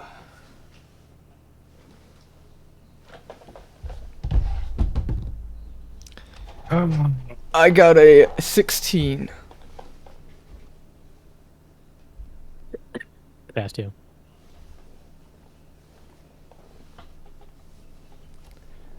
You felt warm lips pressing against yours.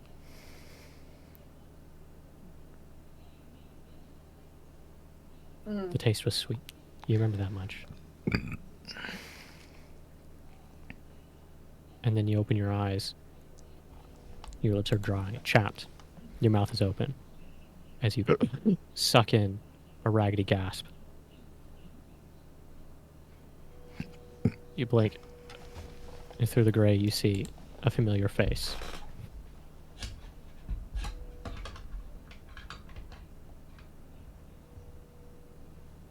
Yeah. Festia immediately throws her arms around Crom. So it's fast round. I have 4 actions, right? Mm-hmm. That is correct. That is correct. Can I roll Okay. persuasion because I'm Your telling you not to fatigue, do however, is anything? maxed. You were downed. Oh, I was down. Yes.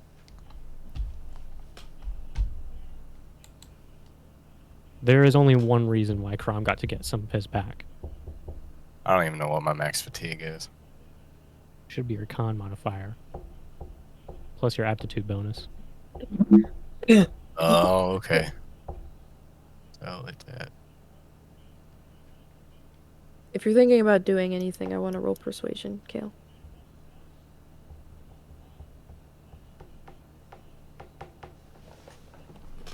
I'm actively telling you not to do anything. You can choose to go back down, Kale, but you'll take a level of exhaustion. You can reset. Go back fatigue. down. You can reset your fatigue in exchange for a level of exhaustion. That's what happens if you go over. Oh, yeah, you're right.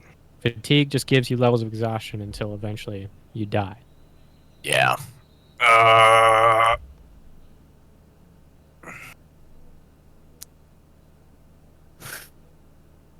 want to try and do something. Well, I'm rolling persuasion against you. Kale, you don't have to roll anything for that unless you want to. I'd say the only thing this would be a reference for is how good Cygnus's voice sounds to you in this moment. That's a 15. Holy shit, you're okay. This car. Please don't do anything, please. Please, you're safe now. Please don't do anything. Not even Crom is fighting right now. Don't start it.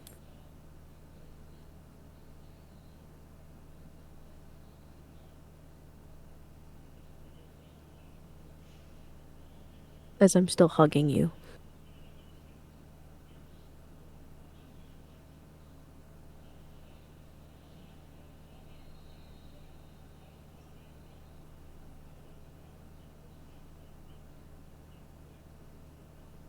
In my younger days, when I was still spry and I suppose a little more optimistic, we ran a raid in Vibnia, Eastern Dominance.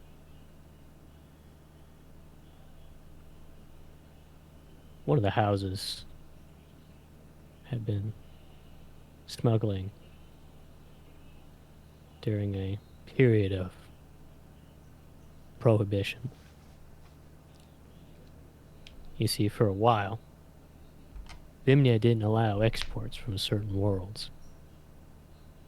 This one in particular was a shipment from Gunthro. Oh, I turn around and look at him. Precious gems. But strangely, these gems, they weren't like Hethfire. They seemed ordinary in every aspect. And they still held the light. Somehow. Maybe it was the cut, the depth at which they were found, how they formed.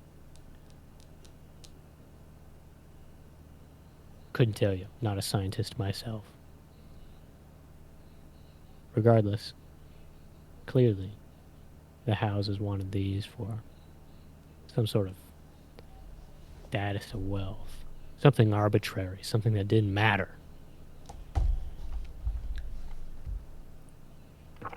And so, we entered the warehouse with little concern as to what was said, what was done.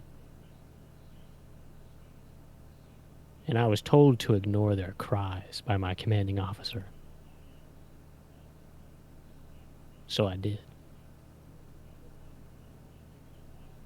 Their pleas were met with rounds of gunfire. And as we poured the slugs into their chest, I watched their clothes swell with blood, and I realized they weren't wealthy. They were tattered, dark, worn, unwashed. These people, they weren't there to help with the shipment, no. They had come there to do what we were there to do. We found the corpses of the original crew later, shoved under a conveyor belt. A factory nearby, well hidden. Wouldn't have found him for weeks if the last one hadn't confessed in an attempt to save his own life. But the punishment for killing a noble without permission from at least 6 of the houses, including the upper 4, is execution. So after he was done begging for his life and giving up his comrades,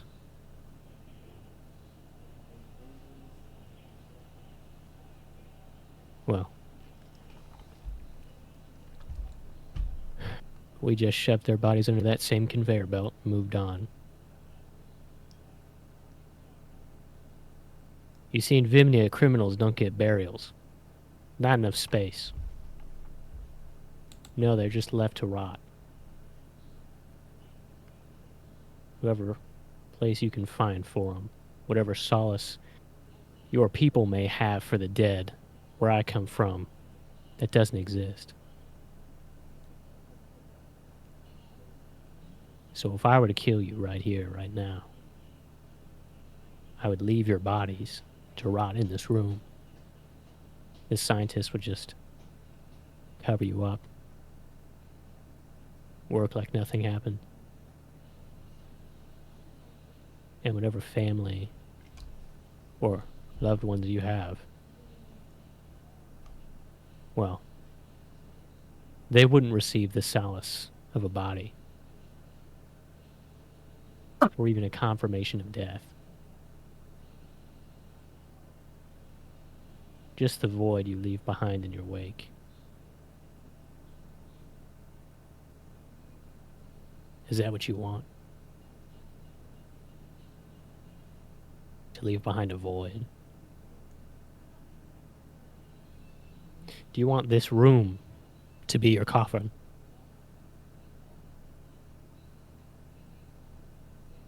To drip through the floor as the clips move on without you?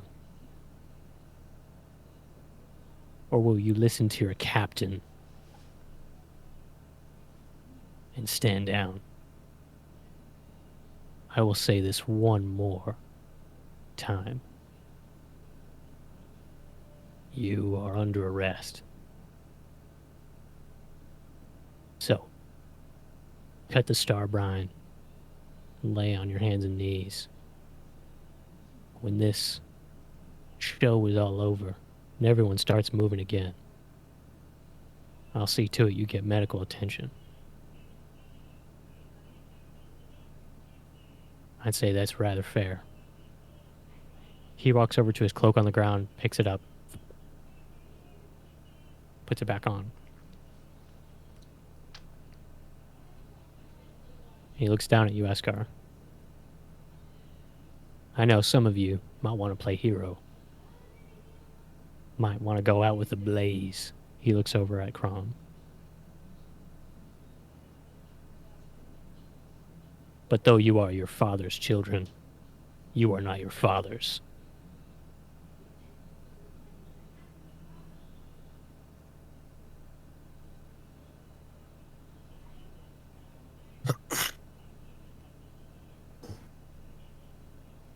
I'm gonna stand up. And You know, I'm not worried about a void being left because I'm gone. Because I'll create no void, because you've already created a void in me when you took them from me.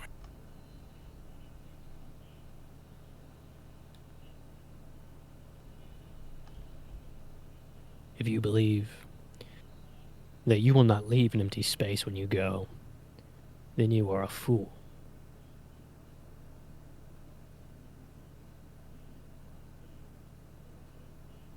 And you are as every other deserter thinks he is.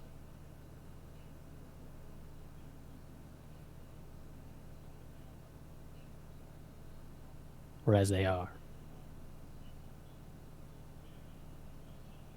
Your captain here has claimed you as part of her crew. I'm obligated to accept a surrender from a captain. I am also And obligated... what are you gonna do with her? He pauses. He looks over at Cygnus. I'm walking over to him. We'll go through the proper channels. And what are the proper channels? Me. More of the Federation's bullshit? More of your twisted Escar. rules? Stop. I'm not gonna fucking stop. Because this motherfucker won't stop. He will go on and kill countless families, brothers and sisters. And he will not shed a tear because he doesn't feel a fucking thing. I'm gonna rush you. Countless families. He looks at you. You see his mouth twitch and his eyes narrow. Go ahead and make an attack roll. Gotcha.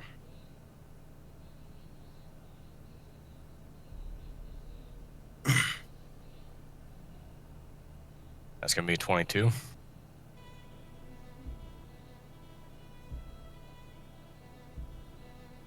That's going to hit. Okay. Now,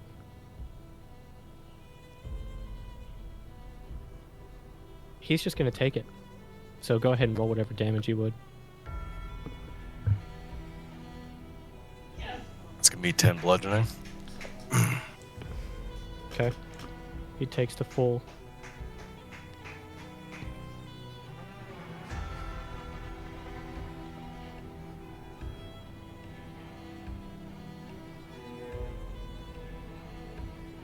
Countless families.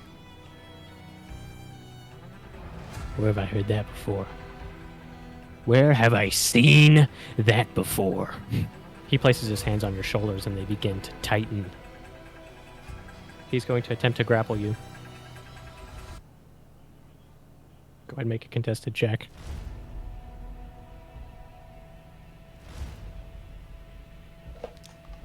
That's a 23 for him. I got 21. Okay.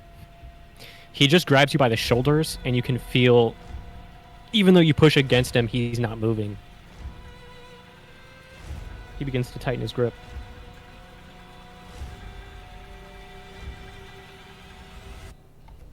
You remember much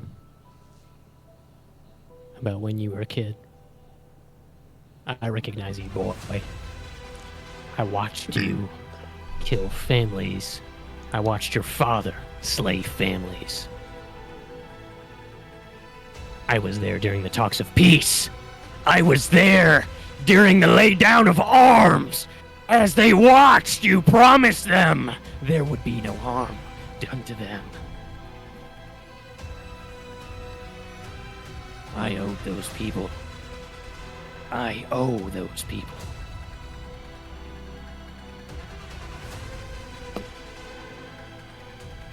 And it's thanks to you that I will never be able to repay that debt again. He's going to press his thumbs into your shoulders. I'm going to count this as a grappled strike. He gets favor 1 when he's grappling creatures. Okay, so that's a hit.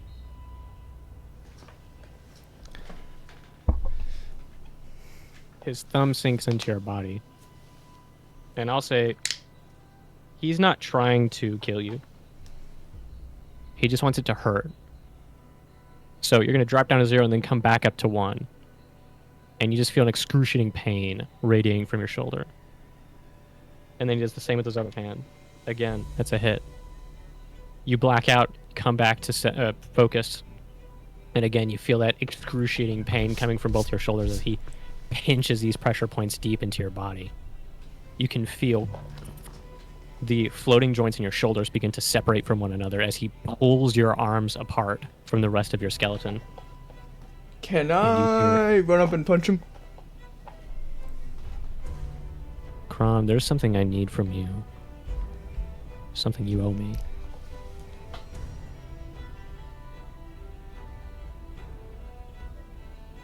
What will you give? You want me to say it out loud or text it to you? I want you to say it out loud. Okay. I will take the chronic damage equal to my level. Okay. You're level 5, is that correct? Yes. So mark that down on your character sheet. 5 chronic damage, and you're counting from hit point maximum.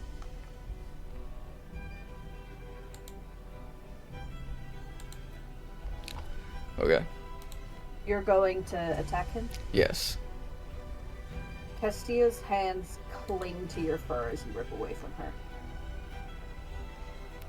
She doesn't want you to do this.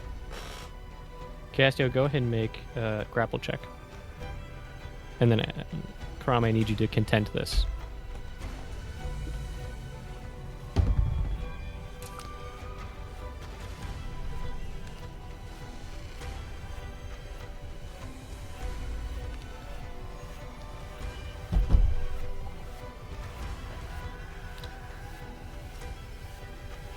I got a 15. I got a 4. Castillo is so small, so weak. She has no strength left if she had any to begin with.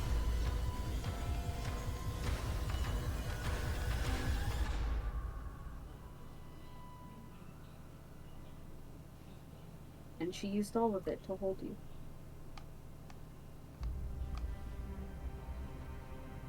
She'll let you go.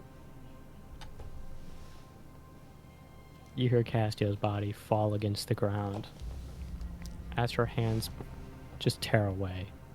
Clumps of fur go missing from your body, left in those clenched hands, dropped onto the ground. Oddly enough, it doesn't hurt. Not more than anything, everything else hurts. You can make it to them with your full movement, should you choose. Yes. You close the distance.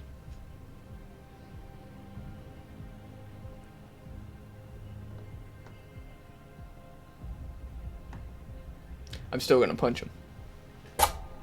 Yeah, I need an attack roll. Okay.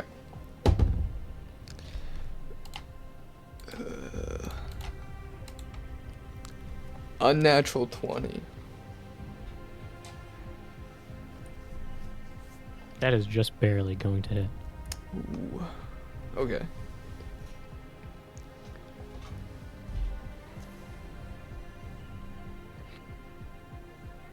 Yeah. No, that's the wrong one. This one. 10 damage. Okay. Your fist hits him right in the liver. You feel it sink just past that iron layer of muscle that's protecting his internal organs. And he still doesn't move, doesn't flinch. He just presses harder into Escar's shoulders. Escar, I need you to make a instinct saving throw to avoid screaming.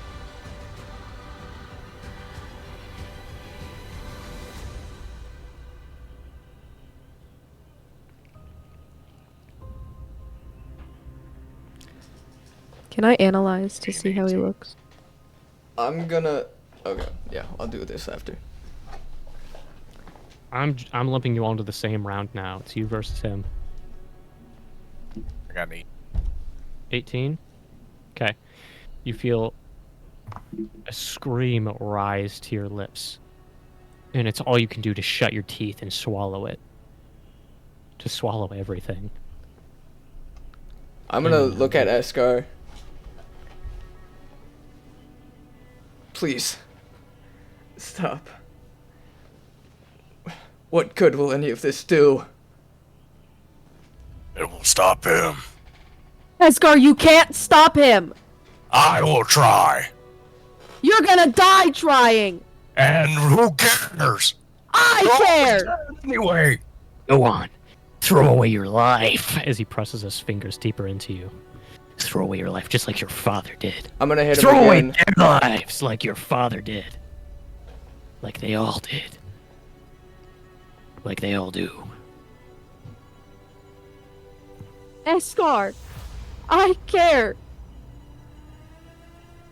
Please, stop. Does that sound empty to you, boy? Does that sound like a void to you? Nobody. No, huh? You got nobody?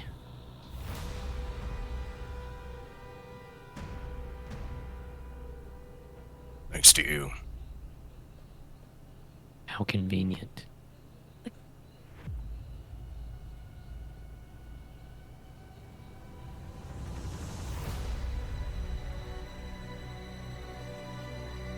I Anybody still got else 3 doing more something? actions I can do, right? You do. Alright. This is all in the span of 1 round.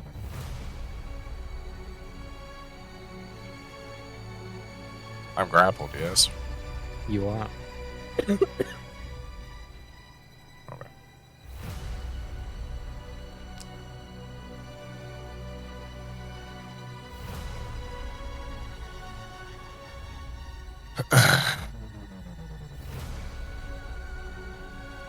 Can I break his grapple? I guess hold on him? You can try. Okay, I'm gonna try and get his arms off of him.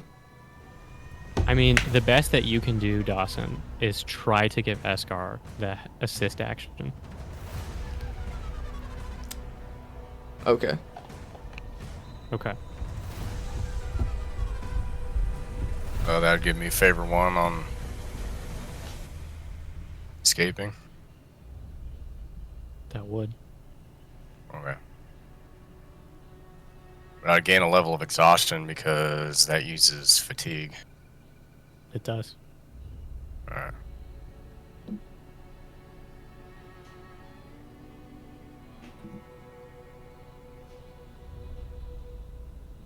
Try and escape.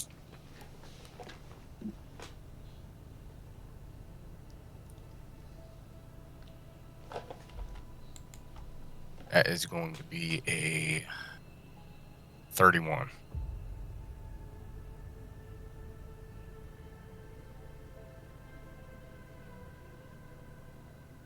That's a success. Alright. Can I get in front of Morth? Pure brute strength, Eskar, forces your shoulders back to where they belong. Forces his thumbs out of you. And you manage to relax in the last second, slip out of his grasp. His hands remain where they were.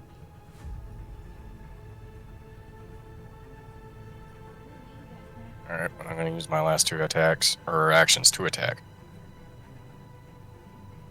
Okay. I want to get in front of Morth. Between them? Yes.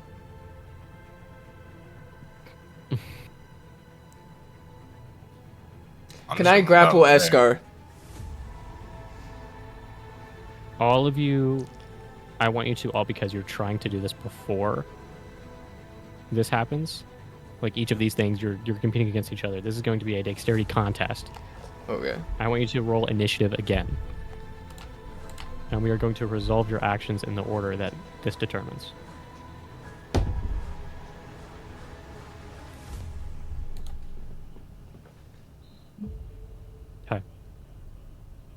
20 through 15. What did you get? I got an 18. Got 21. Okay.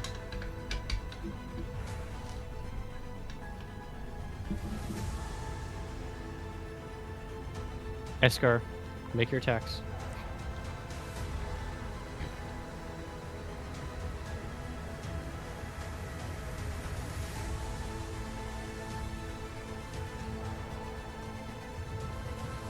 $26. That's going to hit, and I want you to make your second attack now.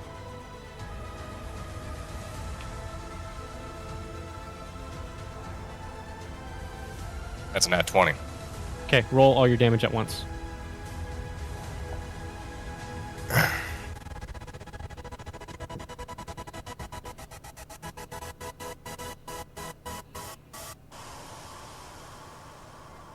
Double dice, right? On crit. Yes. As your fists hit against his body, you see flashes of orange and red burning in the distance. Your nostrils flare and you smell smoke. Burning wood. Falling ash against your skin. And that spot on your back burns. What'd you get? Well, 12 bludgeoning on the first one. Mm-hmm. And then 28 on the next one. Okay. That's 40 damage total. Right? Yes. Okay.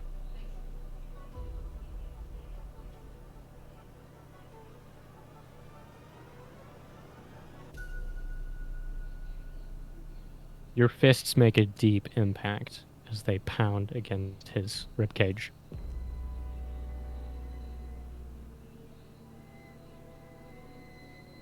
And he takes the hits.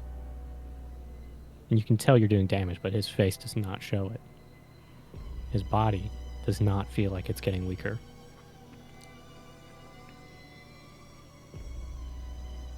Megan, I believe you were trying to analyze where he is. Yes. And what did you get? That was a while ago. I didn't ask what the result was. I actually do not remember. Can I reroll? Roll it again, yeah. Okay. Anyways, next up is Crom. So Crom, you complete your actions. I'm gonna You were grapple. attempting to grapple Eskar. Yes. Oh, no shit. Isn't No, that one? Okay. To you, he looks massive. He towers over all of you. You can see those shadows over his eyes. The glittering specks of gold in them glinting in the dark. The silhouette of a monster. And just like those times when you were home, when you were sprinting, running for your life, you can almost feel the ground rumble with that growl, that creature, that presence. You can almost feel it here.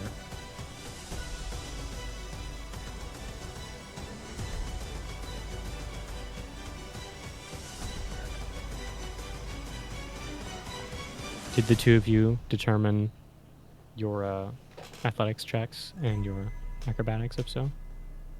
I got a 17. That doesn't be a 25. Does not. Crom, the strength that's in your body is taking everything you have, and it's not enough.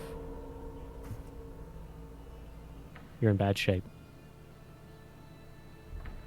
Eskar just is in better condition than you are right now, by a lot.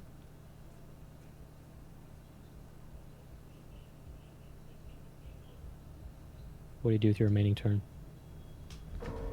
Do I get in between them now? You do. I look at I Eskar. get- Blood doesn't make you family. Family is the people you choose to love. Who do you love right now? Who do you fight for? I'm standing, like, my arms are out. I'm not blocking much, but I'm trying. Iskar, you look up, and that voice did not come from Porker. Oh, I know.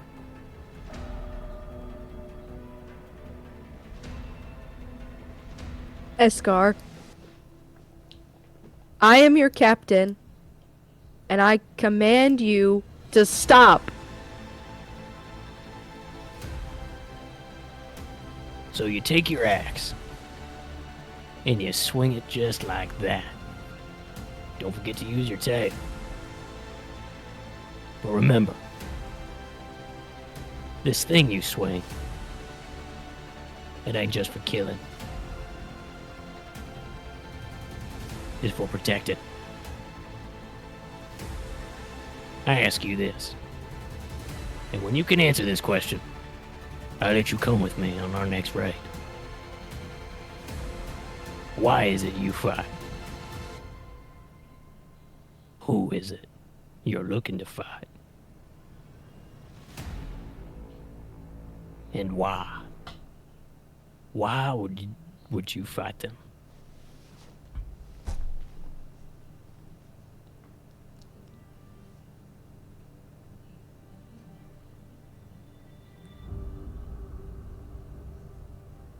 Castillo. You've been quiet, watching as this is unfolding before you. You have the most of a turn of anyone here.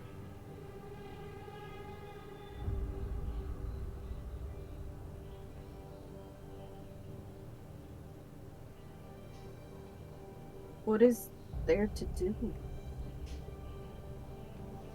What is there to do indeed? You're in a room.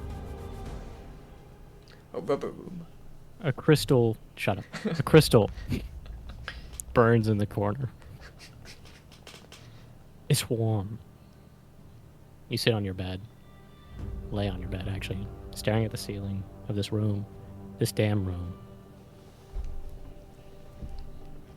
What are we to do? That's a difficult question indeed. You know who this is. He's sitting down on your floor tinkering with something. Something he likely pulled from your personal belongings. What is there to do? I suppose, whatever we want to. Although I'm not sure that's the question you're asking for.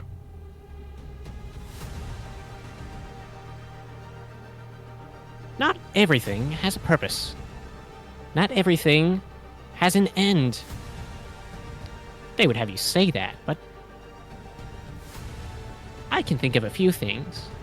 Love, family. These all go on. The generation never dies with anybody. You leave a part of yourself wherever you go. What is there to do but live? And he holds up a tiny, anatomic little creature he's made. Winds it up, and it crawls over to your bed, climbs up, and onto your chest.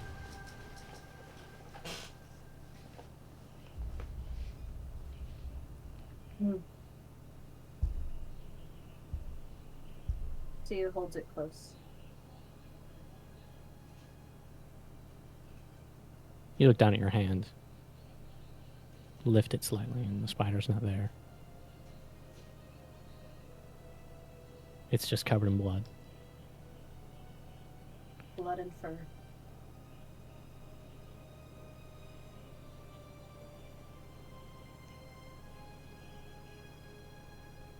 I would like to cast Whisper on Eskar. No one else can hear me. Only you. Please. I know it hurts. If anyone, we know it hurts. This is all we have. You are part of that. So the way Whisper works, it's a two-way street, right? Yes. And it's like telepathic, mind to mind, right? Mm-hmm. Okay.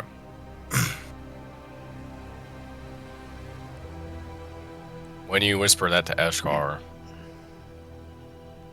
kind of in his head, he's saying,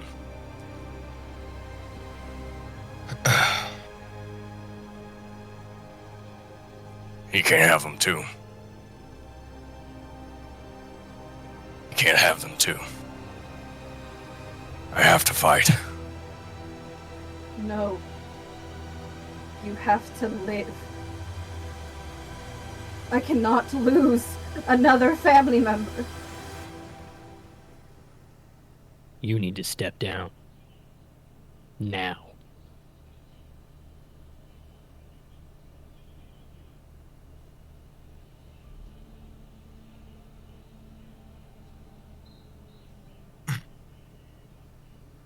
All of you are caught in this moment. Cygnus, you stand there. A hand on Eskar's chest. The other arm shielding Boriker.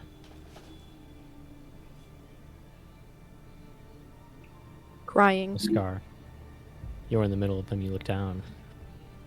You can see just barely through that haze, through that blood in your eyes.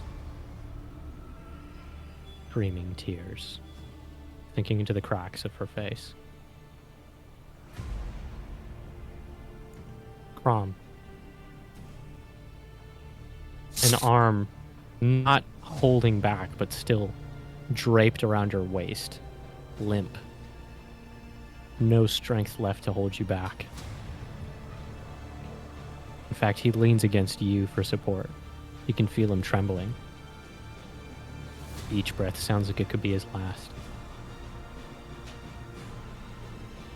Castio's sweet, sweet voice echoes in your head.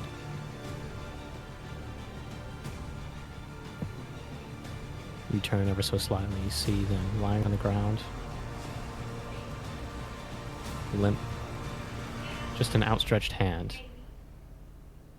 Reaching for you.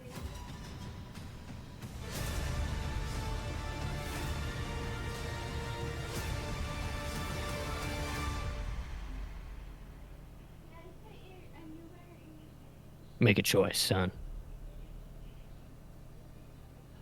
You don't have forever. Nobody does.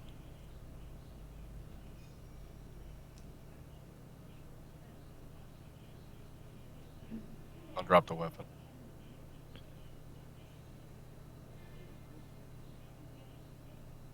The pressure in the room drops. The clanging of that metal arm echoes for what seems like far too long before clattering to a halt on the ground.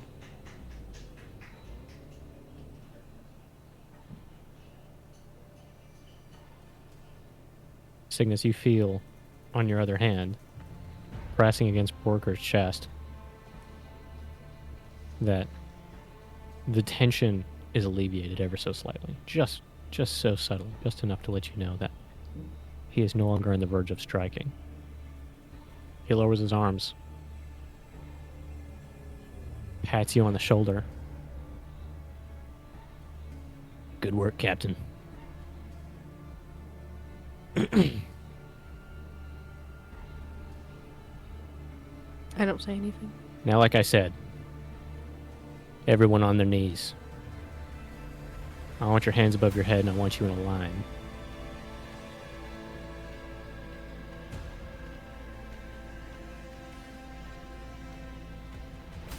Mm.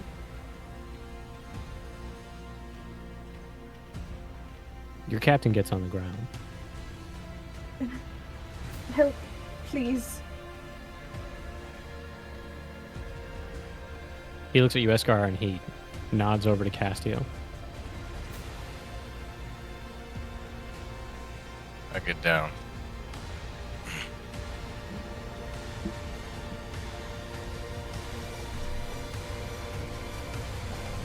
And Crom.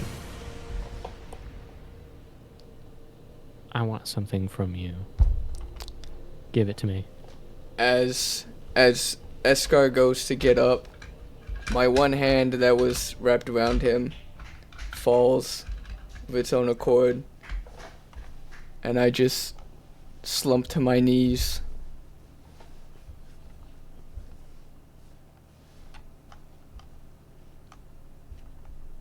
Perhaps you misheard me. That was not Borker speaking.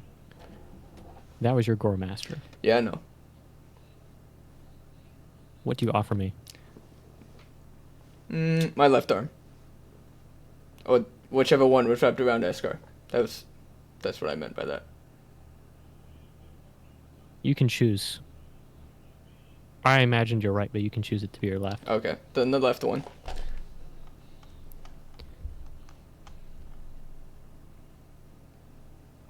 You suddenly feel as if your arm is empty. You look over to see if Eskar has moved at all. And he hasn't quite yet, before your arm falls to the ground. You feel a sharp pain in your shoulder. Pins and needles in your fingertips. And you watch as your claws sort of sink halfway back into your hand and then stop there. As it goes fully limp, curls up. You can feel it's badly broken. You've torn something in trying to hold Eskar back. Put too much force where you shouldn't have been able to. And you know in your heart that this arm is gone. And you will never be able to use it again. And so you slump to your knees. And the limit burn fades. Take note of what you sacrificed here today on your character sheet. And all of you watch as Crom falls unconscious while sitting up. Mouth open. Drool and blood. Eyes. Red but empty. Like dying unconscious? Breathing. Not strained, just breathing. Worker leans down, places a hand on Crom's shoulder, takes a couple fingers and presses them into his neck, and then sort of feels around his upper body, his chest, the dead arm, the face. He pulls it back, looks into the eyes. This one will die. He has little time. But there is one place I can think of that could give him the medical attention he needs to keep him here. Unfortunately, that place is the last place I want to go in this cold, star brine riddled, rugged in space. And he just starts like cursing under his breath. It's that hag. Oh, no. Damn hag. Her? He looks at you. He's gonna make an insight check. Okay. Now that we're out of combat, can I get a gleam on him? See how he's looking? Borker? Yeah. You may. I'm gonna need an insight check. Yes. And he's going What to do you incite me for? Well, hang on. The first insight was to see if he knew that you knew who he was talking about. Yeah. He looks and he goes, her. Of course! Ah, that makes sense. That makes so much sense! You would know each other, yeah. My condolences. And as for you, Kale, what did you get? 23.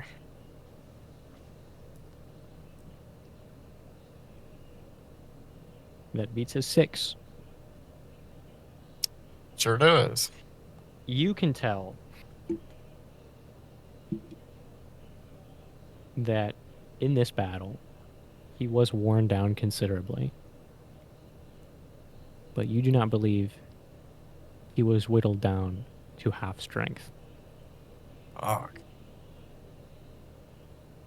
Close. But not quite. Did he start off the fight at like full capacity? As far as you know, he seemed Okay. to start... Nope. What was that? I just have to take my dog out real quick. Okay. Whoa, that's... You don't have to go that far. He... Gotta go shoot my dog real quick. Dawson, be serious for 5 minutes. Bam! Alright, guys, I'm back. Just had to relieve some stress.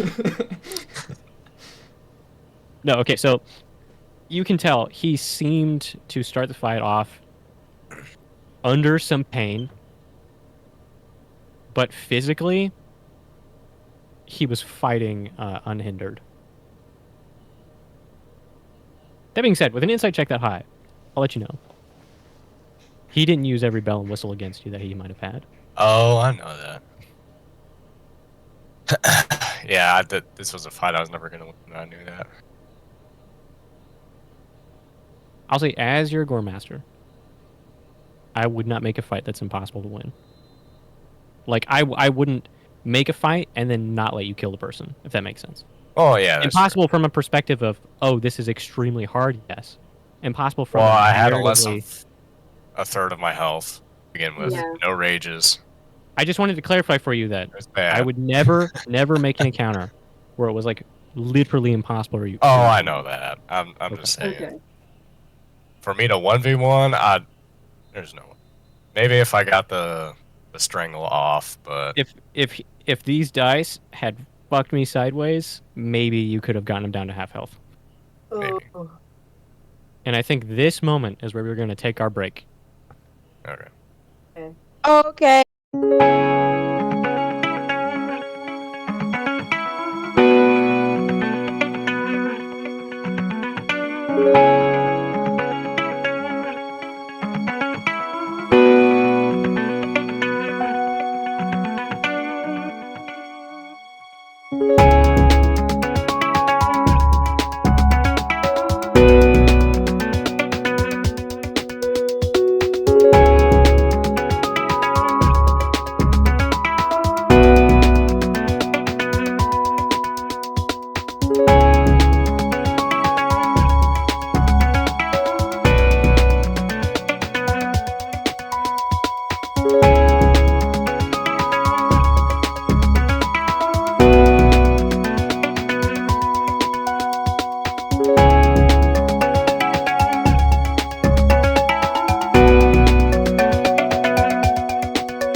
You all get in a single file line as best you can.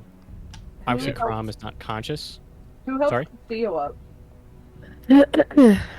Who does help Castillo up? Wasn't it Escar? Wasn't that why he was getting up? That's not. I don't have. I never control got of up. that. I got down on a knee. Okay, my fault. Oh, I can help Get Castillo. arrested. I said Bullshit. before he would have moved, if he was going to. That's when your arm fell. Mm-hmm. I'll help Castillo. Okay. So Cygnus, you drag Castillo over to the other two. You kneel down, single file line, and you see Borker reaches into a pouch over to the side and pulls out a set of cuffs. And he goes behind each of you and he cuffs each of you. And he just stands there and waits. Occasionally he'll check his chronometer.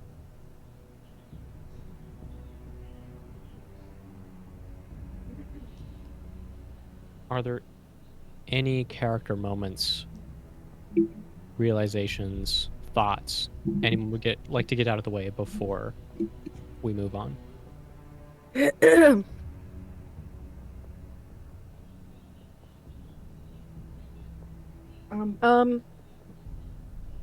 You first.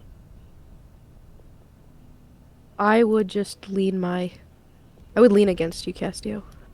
Mm-hmm. Since I can't, hug right now.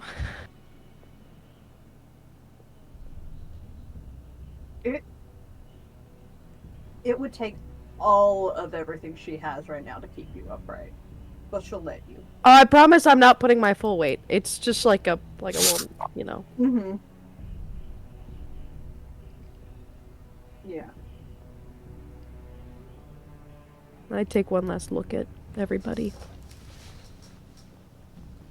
Crom is just slowly reliving all of his memories, everything his father told him, everything he's been through, and for the first time in a long while, he's listening, and he's reflecting.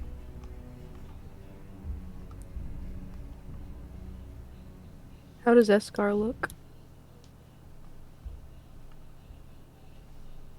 Tired. I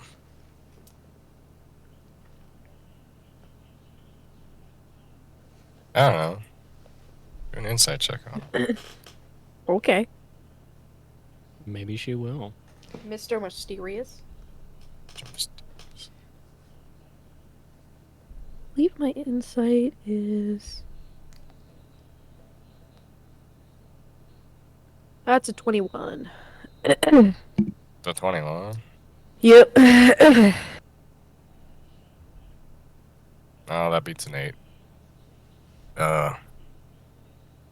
You see the tears from before that he had when he was blinded with rage have not stopped.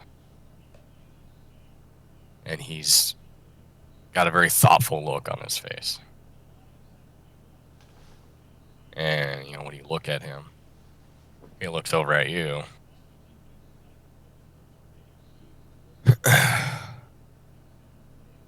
And he moves his tail out next to your hand. I wrap my tail around yours. I forget you have one of those. I do. Because I never use it. Yeah, that's true. Oh. How long does that whisper last? Not long. Okay.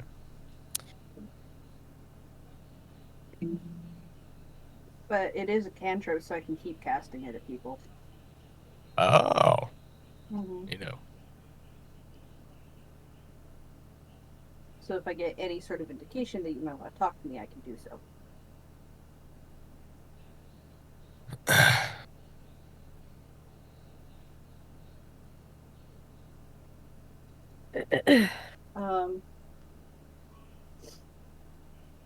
Hestia will look up at Morith, believe it or not.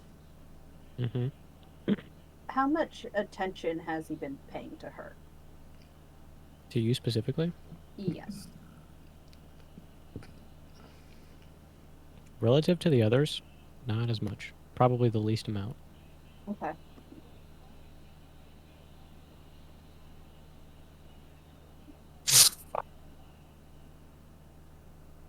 Hold on.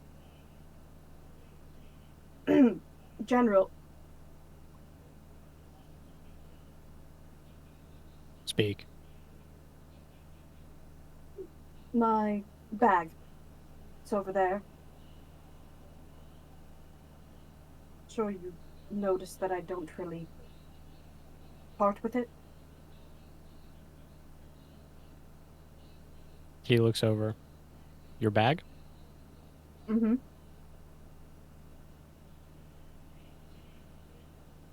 There's not much in it, but there are journals.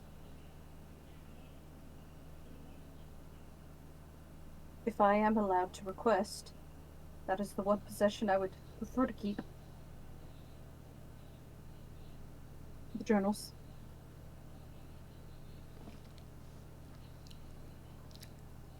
They're important. He looks at you, and an expression flashes across his face that you did not expect to see. Pity.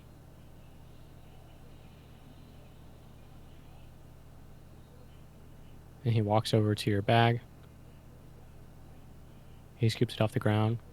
He walks back to you and he just drops it in front of you. And as he bends over to do so, he says very quietly,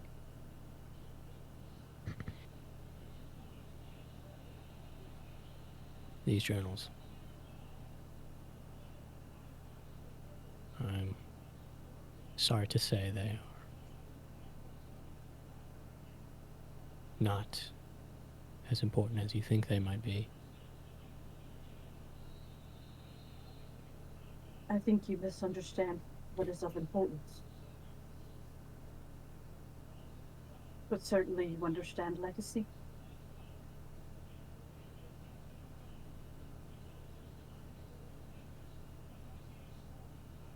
I hope that you stay this way. I wish that I, myself, could forget. And he walks away.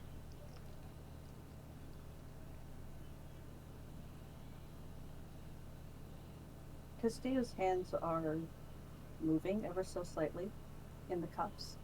Mhm. In the same way that one would mimic writing notes into their own palm. Castilla has been doing that this whole time. Against her own skill. Mhm. Continuing to write down her memories. Even without ink. Okay. Our hands are behind us, right? Yes. I will let go of Escar's tail. Did he just drop the bag in front of her? He leaned down and dropped it and said something in a low tone. He didn't quite understand. Well, I will grab it with my tail for you, Castio. And put it around your neck and like one shoulder, kind of. Mm-hmm. And then I'll go back to holding Escar's tail. Yeah, you just see her visibly relax. Just a bit more. I will silently take note of that.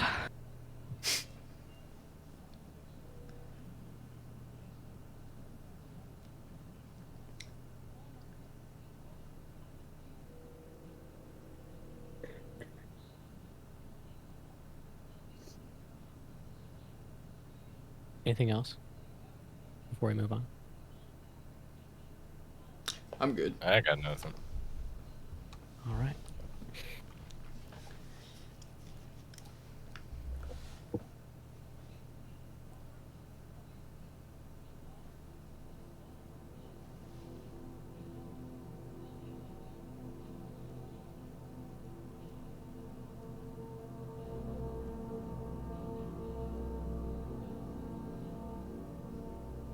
You were ablaze. I saw it. Watched you burn.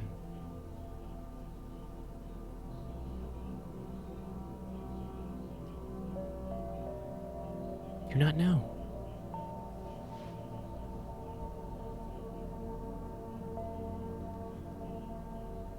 Crom.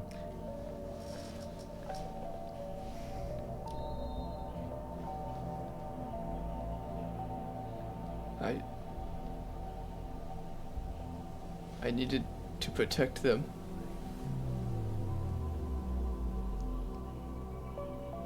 That strength is for us.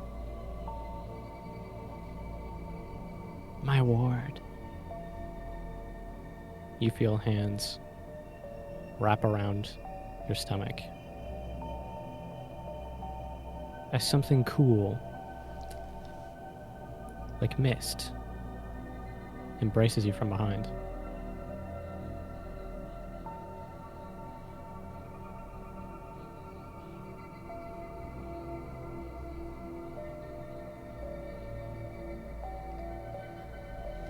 Lost you. I'm glad you came back.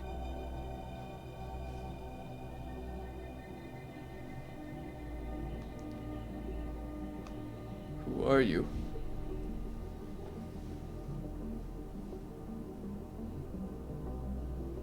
You know. Don't tell me you've forgotten.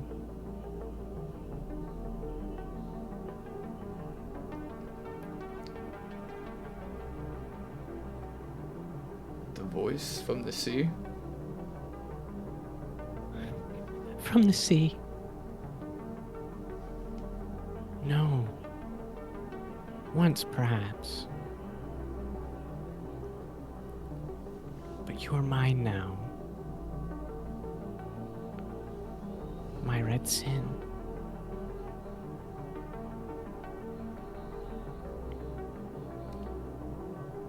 I await your return. What is this? What does this mean? It means you're ready. And when you come back, so will I.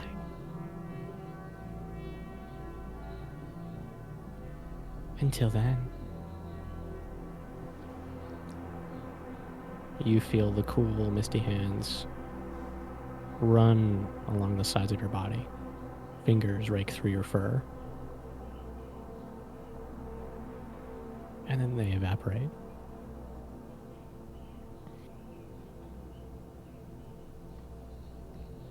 Don't forget to burn.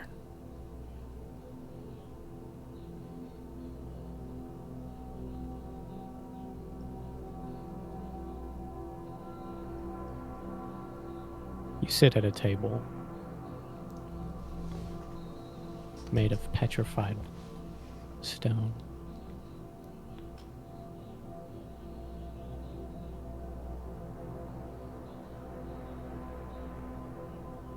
A bowl of rice in front of you and grain. Still hot, steaming.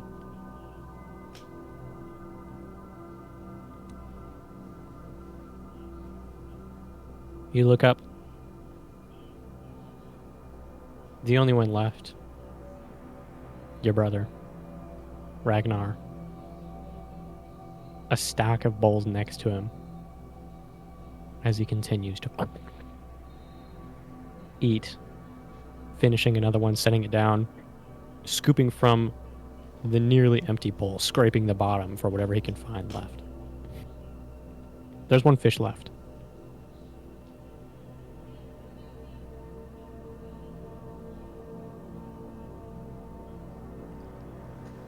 On his plate or like on the table? In the center of the table. In the center of the table. Okay. I'm gonna reach out for it. He reaches out for it and your claws just connect with one another. He looks at Michu. You just lock eyes.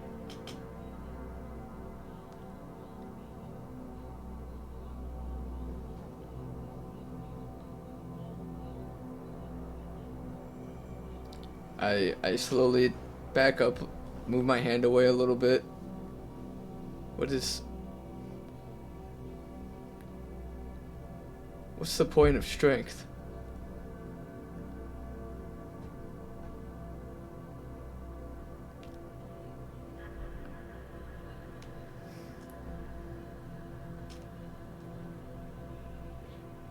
The point of strength. I don't. He sort of like lifts his hand away from the fish and leans back into his chair. Why do you fight in the Colosseum? What was it all for? Down, keep it down.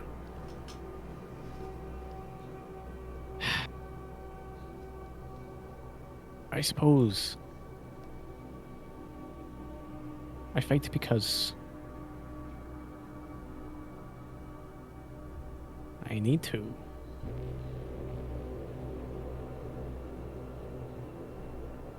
The fields, they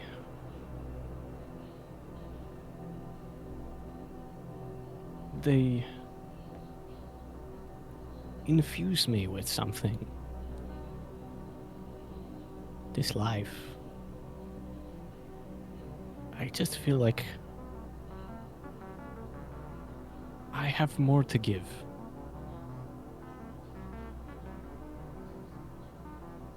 I don't know how to describe it. Something inside. It just burns. When I get out into that ring, I feel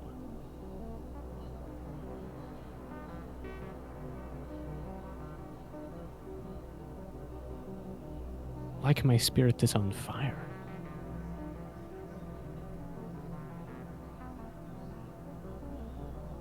There's nothing like it. I heard Father was the same once. Seems that flame has died down though. Until he gets in that ring.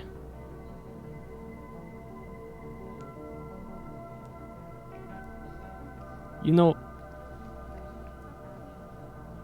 don't think I haven't noticed in the fields. I look over every now and then at the two of you sparring. I used to do the same with him.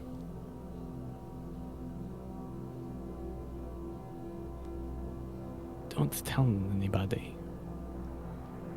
But... And he reaches out. He takes the tiniest piece of the fish, cuts it with his claws, scoops it onto his bowl, and then pushes the rest of the plate towards you. I was a much slower learner than you are. Who knows? A couple more seasons and perhaps you might land a blow. I don't think I could Took do that me. if I had all the time in the world. It does feel like that, doesn't it? But it took me 9 seasons before my first scratch. I think you can make it in 7. Why don't we set a wager?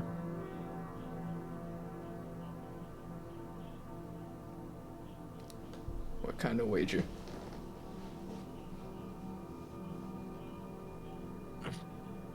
If you can do it in 8, I will catch you 6 of these fish.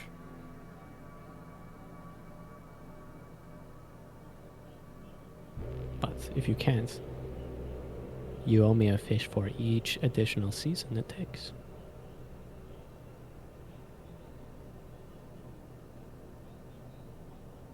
What do you say?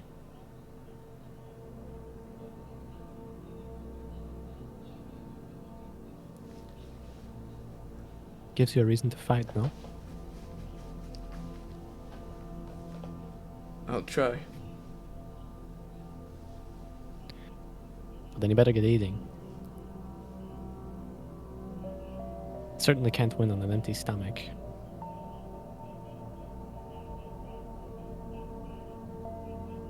And then both of you sit back. You take the fish, put it onto your rice, your grain, sort of mix it.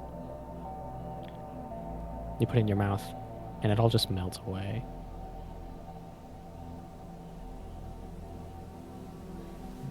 Best thing you've ever tasted.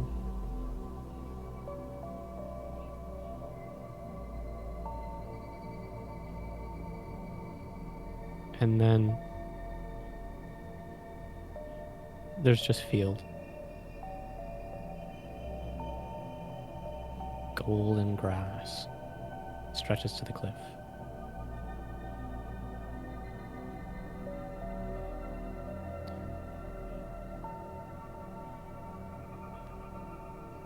And then you blink. And you're staring at a ceiling covered in wire and tube.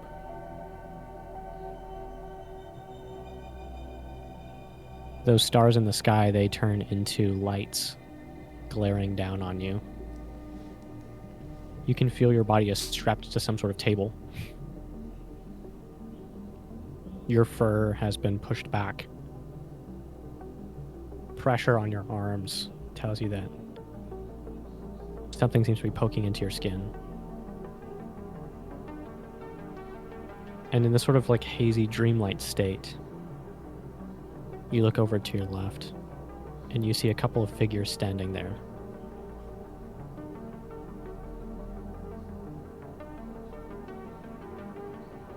He's awake. Oh no. Excellent. I must say I've outdone myself with this one. Never been brought someone in that critical of a condition before. I'm sorry to say we couldn't save the arm.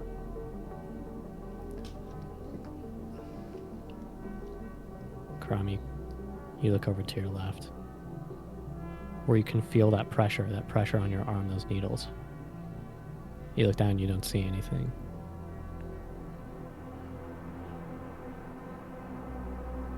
Just a strap and a cloth binding the stub.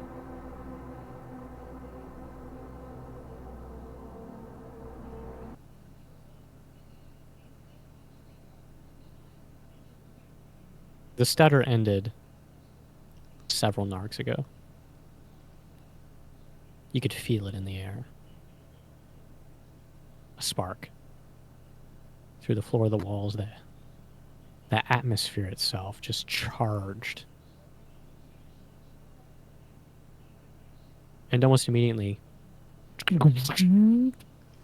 all the facilities came back on. You had been waiting outside of a laboratory for a while before the door was answered. You were brought in blindfolded into a room where you were sat down. Crom was taken, and eventually someone came back to remove your blindfolds.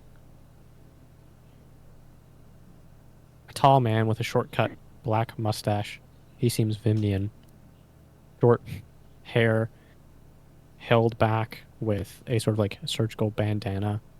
He's wearing scrubs and is carrying with him a clipboard. And he looks at you and he says, "All right, which one of you wants to go with me? We're going to go visit the patient. I can take 2 in at a time, if you so desire, and the others will be taken with Boriker to begin your interviews."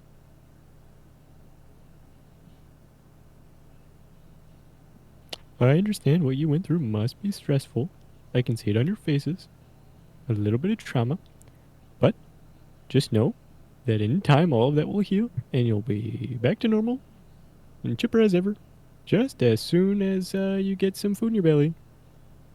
You know, nutrients is really important to mental recovery. And obviously fatigue will wear you down. But after good rest, you'll be back to normal. Nothing drugs can't cure. I'd like to slowly stand up. I still got cuffs on, I assume. You do. Yeah. Oh, well, you're tall. Alright, take me to him. Just you? Ow, my eyes. Ow, my fuck. Are you okay? Oh no. Oh no. Oh no. Uh-oh. Sorry, did I spit in your eye or something? Hog the loogie. I'm gonna say that when he comes back.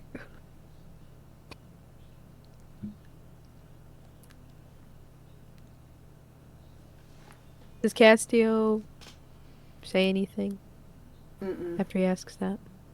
I mean, kind of just looks at you expectantly.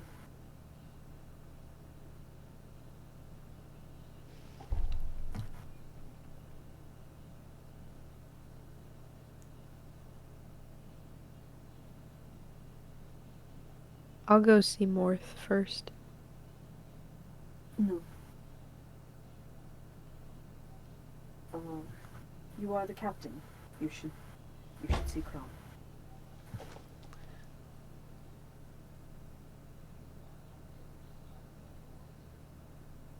She's like staring off into space.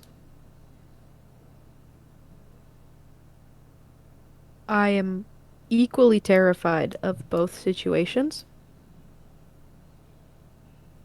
Because I don't like Morth. And I don't like her either.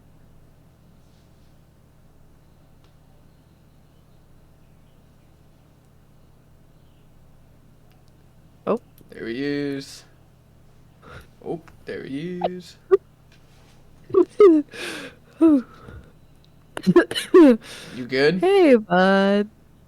You okay? Yep. Scar, you want to repeat what you said? So sorry. No, sorry, did I spit in your eye or something? Uh-oh, hang on. Oh. Oh, okay, that fixed it. Yep, just a little bit. Really bad, but it's okay. Nothing drugs can't fix. He pulls out a tiny spray ball and sticks both of his eyes. He goes, I'm better now. Alright, let's go. And the rest of you, good luck. No, Cygnus, you should go with him. Oh, okay, we're stopping. Let's take it back now, y'all. Please. Are you sure? Yes. Do you want me to... I don't know. Do you want me to hold your journals for you? Just... Sure. Would you like me to get special permission to see if you can all come? Or did you want to take turns like normal?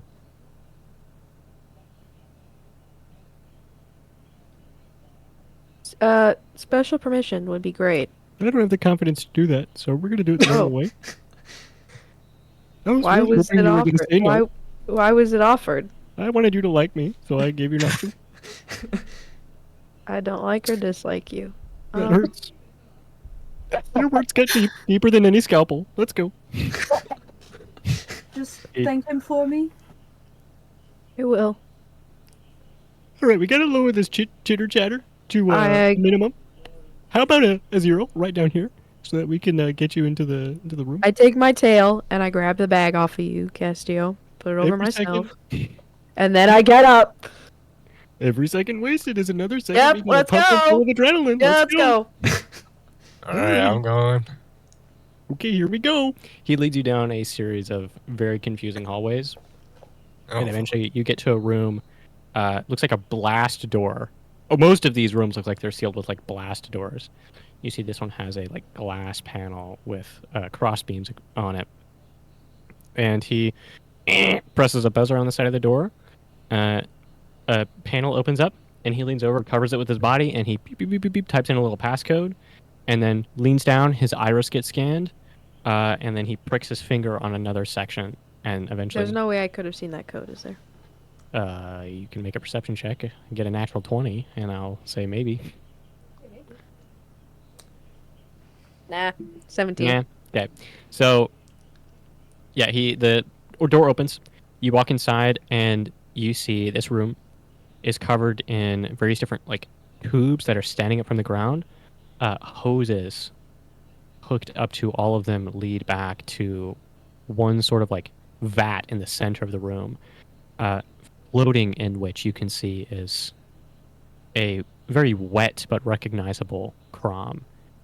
The only difference in his appearance, other than the fact that he is pretty wounded, is upon closer inspection, you can see that his left arm looks like it's been amputated, and you look over to the corner of the room where an operation table has been pushed over to the side, and you can see in a floating jar next to it is his arm.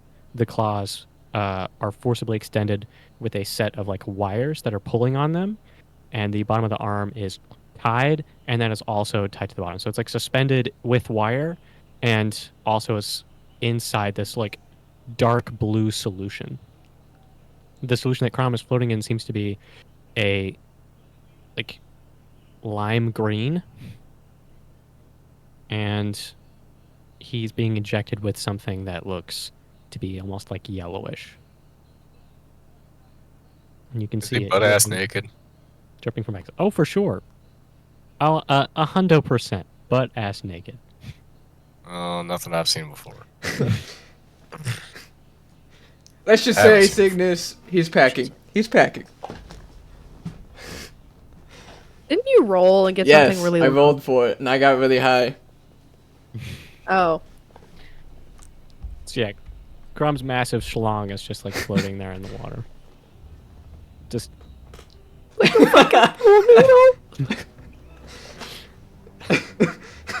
the bubbles are making it like pop up every once in a while. So just sort of like when a fish goes to eat the food that you threw on the top of the water. Just you see little ripples. You're still describing it. Why? It's funny. It's a penis. We're talking about a penis. This is hilarious. How are you not dying right now? This is so funny. His dick is out. It's just out. It's just out there. Penis flapping around. That's funniest shit I've ever seen. Okay. Shut the fuck up. Is he like conscious in there? Like he's awake? You managed to break your gaze from the peen and look over. It's hard. It takes a few wisdom checks, but or instinct checks, but you managed to break line of sight. Go to the other side where his eyes are, you know. Yeah. And It's hard. oh yeah. It is. Oh, so it's a lot bigger. It's a lot bigger. Mm-hmm. Oh. Okay. Continue, Daniel. Yeah. So you stop looking at the mashup schlong and you look over to Crom, and it seems like his eyes are fluttering. He seems to be in some sort of dreamlike state. And standing on another table, writing on a clipboard, typing some things into onto a monitor, and running some tests on what looks like a vial of blood. You see a familiar shape. A familiar white lab coat. Hair in a tight bun. Ah. Hello there, Max. Hello there, Doctor. You've brought the guests. Yes. I present, he looks at his clipboard, Cygnus, and, one Escar. Their information should be on this chart here. No need. I have all their information on file. Nothing new, I doubt. What information?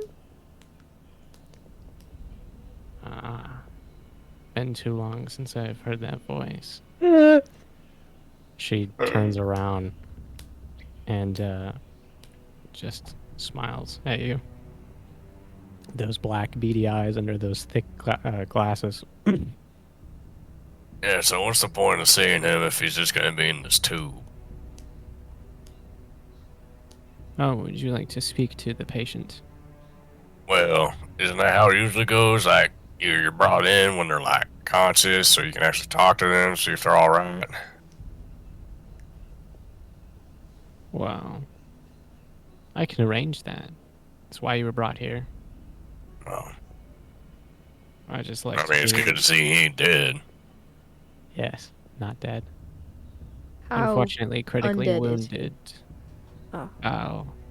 We could regrow his organs, but unfortunately, I'd need a larger sample from his species. Bit of a gap in our knowledge regarding their anatomy. Their DNA is complicated. However, he has served as an excellent specimen. And, I think I will be through with him in a few cycles or so. You can have him back then. For now, why don't I wake him so he can say hello? She walks over to the vat, takes a syringe off of a platter. Yeah? Can I roll an insight Sure. on her? She seemed a little... I want to know if she seems a little excited to be having him for a few... Maliciously so. What? Preposterous. She's just a doctor. Guys, we all know why she really wants me. stay undetected for years. Primary master of deception. I got a 16. Okay. She seems pretty excited, yeah. Maliciously excited. Giddy. Maliciously giddy? Malicious is not a word I would use to describe her. Ever. Demented? Perhaps. Oh. She smiles as she injects the syringe into a line that feeds into Crom intravenously. And you watch as the red fluid squirts down that tube, enters his bloodstream, and within a couple of mins or so, his eyes shoot open. And you can see his pupils dilate immediately, extremely fast. And he begins to sort of shake in the water. That'll pass in a moment. Can he hear you breathe? now. Yes. He's floating on the water surface. Oh! Thought he was Like on the surface of the solution. He's in like a vat, essentially. Mr. DM. Yes. The amount of narcs it's been since the stutter and all that, right? Mm-hmm. Short rest. Would we have gotten a short or long rest? Short rest. Oh, you thought you were gonna get a long rest? I'm asking. In this campaign? I'm asking, asshole. No, just a short rest for now. Oh, okay. Thank you. Do I also get a short rest? You get a long rest. Woo! I'm gonna roll some hit die.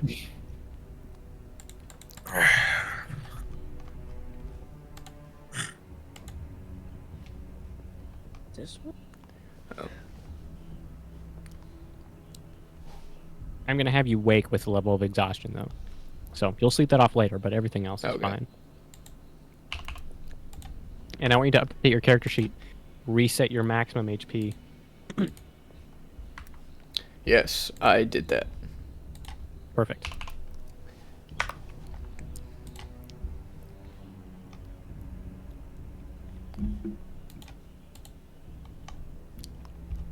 So can I talk now?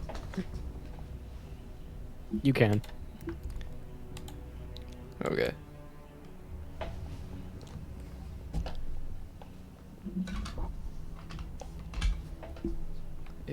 Is everybody all right? Yes. Yeah, everyone's fine. Crom. How do you feel?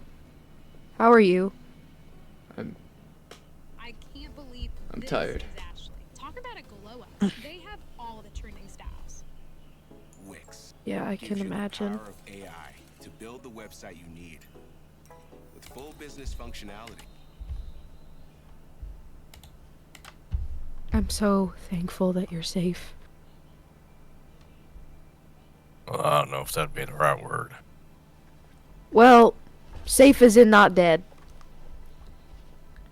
I'll be alright. You're lucky to be alive.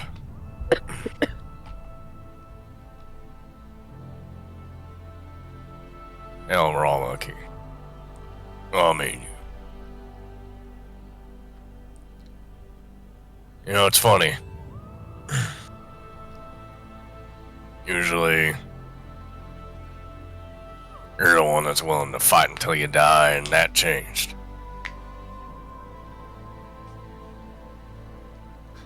Yeah.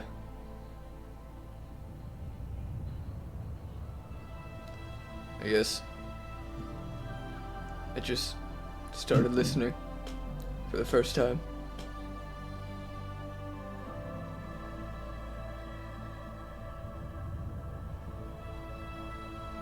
I'm proud of you, Crom, for that.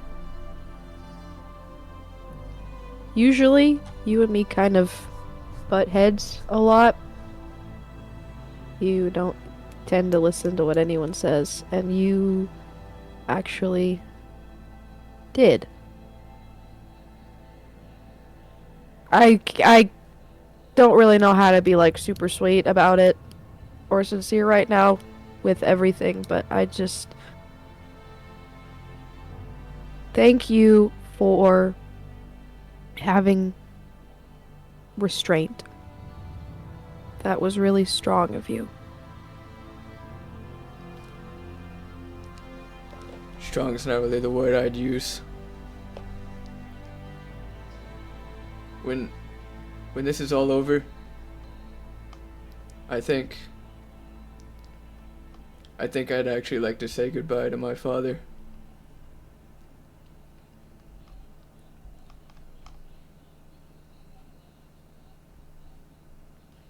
I'm sorry about your arm. Also.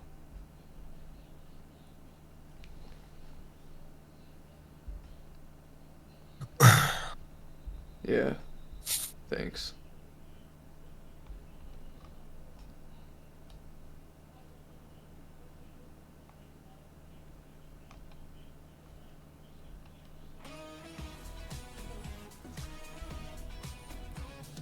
How's that liquid feel? The future of your business is here. With Wix, you get advanced. How does the liquid feel? I don't know. That doesn't feel good. The liquid that you're in, Yes. it feels very viscous. You feel very light on top of it. It's odd. When you push against it, it has this resistance to it. But when you relax, you almost, with ease, sink back to like a very specific level where your ears just barely rest atop it. It seems to be perfectly mixed to hold you at this exact level. It's actually kind of slimy. It looks slimy. And what's wrong with that? Eat it. She gives you a very stern look. You were swallowing some in your sleep. We had to pump your stomach. I'd rather not do it again. I'm sorry about that.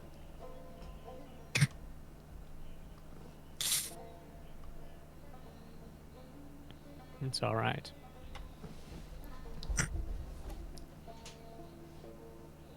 Regardless. Question. Now, I'm not asking because I know what your answer is going to be, but I'm more so interested in as to what is the interest of the Federation to keep him alive? Why did the Federation save him? I know why you did.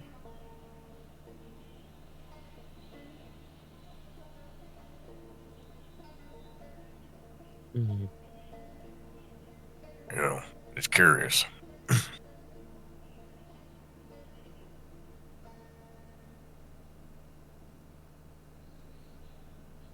I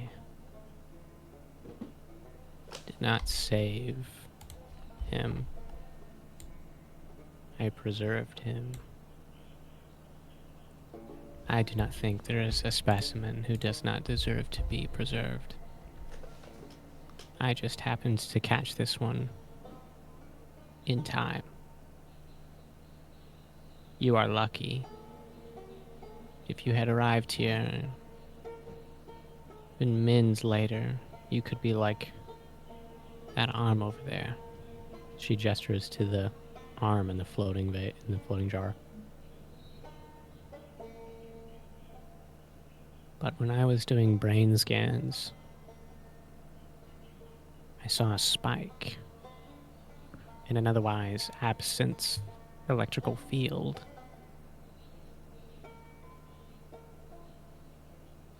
Almost like you were speaking to somebody.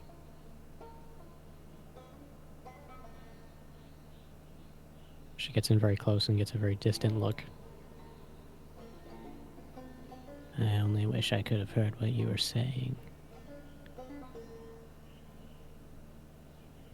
Do you feel like you might need to rest some more? She blinks. Yes, rest. He needs much of that. Again, I will keep him here under surveillance for a few cycles or so. And then he will be free to be released back into custody.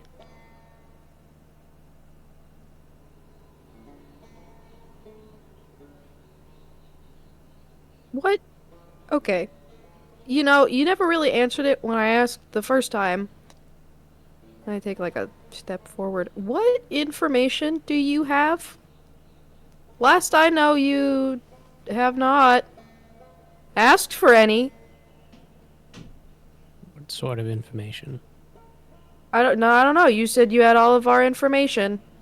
I do. How? I wouldn't say all. It was an exaggeration. Hyperbole. Well, I know, but like how and what? Why are you concerned? Curious. Oh, as am I. I shall make you a deal. I will release all the information I have on you, should you choose to stay here for a couple of cycles and allow me to run some tests. You'll like get rid of the It's been a information? while, hasn't it? What does that mean?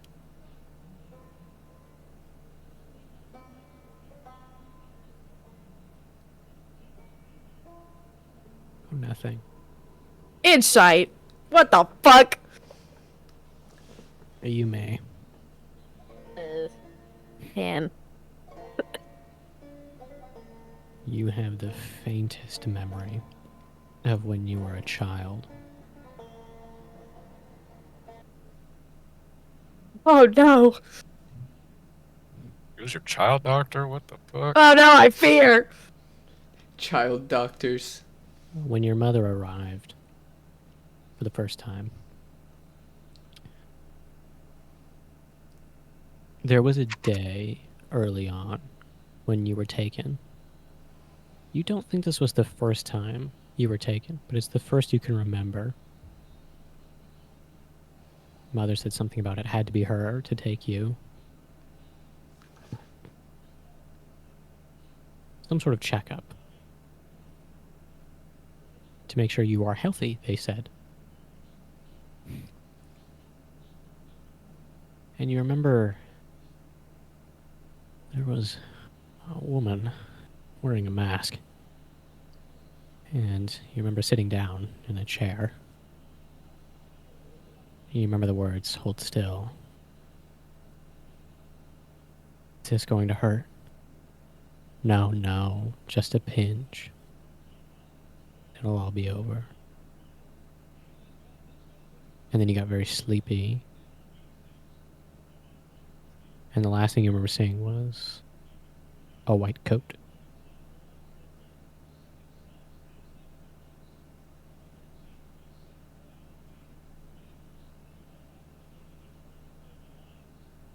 Nothing, child. I mean nothing.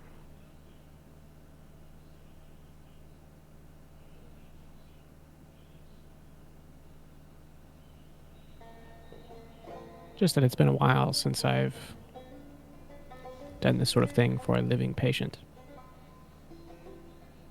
Healing used to be a specialty of mine. I was a field medic. She turns and continues scribbling on a clipboard for a while. If your visit is over, Max will accompany you back to the waiting room. The general will take custody of you from there. Oh, the general actually said he wanted to meet you. I am aware. He has sent me summons. I do not know how he keeps getting them to me. She narrows her eyes and looks at Max. I do it as I'm told. You told me not to. And he hasn't told me to, so we're not me. Yes, Max. I'm well aware. Though your will is particularly easy to bend, so it wouldn't surprise me either way. I don't know what that means, but I will do my best. I know you will. You were literally born for it. Now, I need you to do me a favor. And by that I mean, get out of this room. And I want you to take those ones with you. Yes, ma'am. I will do so right away. He walks towards the door and opens it. Oh, and consider my offer. I'm sure some of the information I have to share would surprise even you. I glance back at her, and I pause, but I don't say anything, and then I keep going. Have a wonderful day. The door shuts. And Crom, you feel the effects of the adrenaline beginning to wear off. And just still muttering to herself. I slowly put my hand on the glass.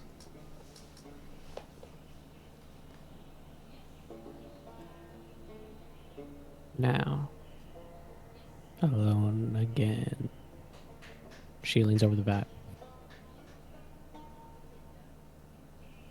I think we're going to make an excellent team, you and I. And her eyes slowly shut.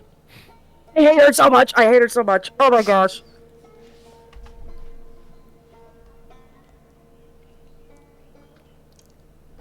No. Fucking heebie-jeebies.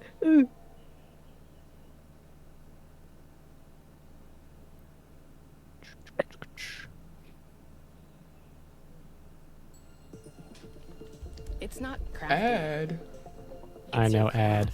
Boo. Boo, ad. Boo, people Okay, getting stop paid. and pausing this video. There we go. Stop and pausing the video. Okay, stop it. I don't know who's doing that, but knock it off. Okay. Sorry. I think every time somebody skips an ad, it unpauses the video. I think so. I keep pausing it and then it's boo, boo, boo, boo. I have to keep rewinding it. Ah, God. Anyways. So, eventually you are all summoned into white rooms with steel tables. You were sat in a chair facing a window. You can see a camera in the corner of the room. And in walks Borker. All of you are separated for each of these interviews, and you are all asked the same questions. We are going to answer in initiative order. Everyone roll me initiative one last time.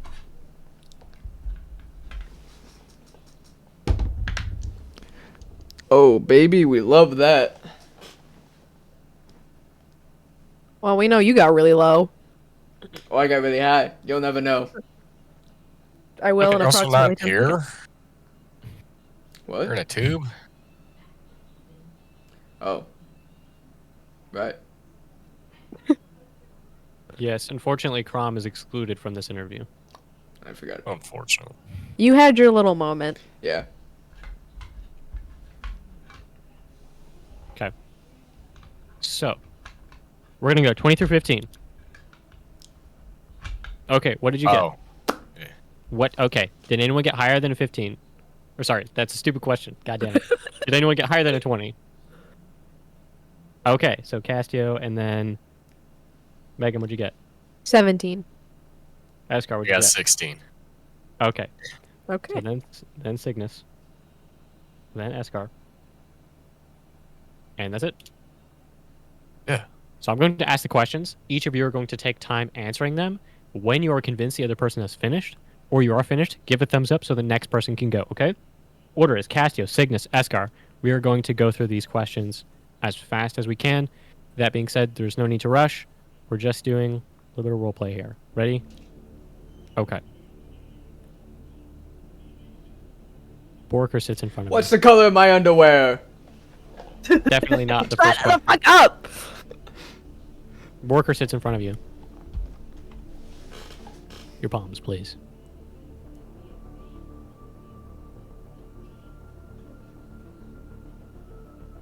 Kale. Oh. He takes your hands. He presses his thumb on your wrists. And you feel a sharp pain and then a warm feeling spreading back through your arms into your chest. So. And you feel relaxed, almost at ease. State your name, world of origin, and interstellar identification code.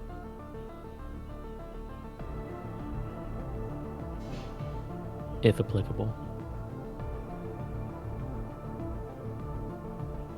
My is Castillo. No last name given. Louder, speak up. My name is Castillo. I have no last name. I see not the importance for them. I am of the Ethereum, past the Celestial Belt, whatever you classify that as. And my identification number, I would know it. Lucky for you, we have yours on file. You were registered approximately, let's see, about a clip ago. Does that sound familiar? Yes. Okay. You'll be presented with an interstellar identification code when this interview is concluded.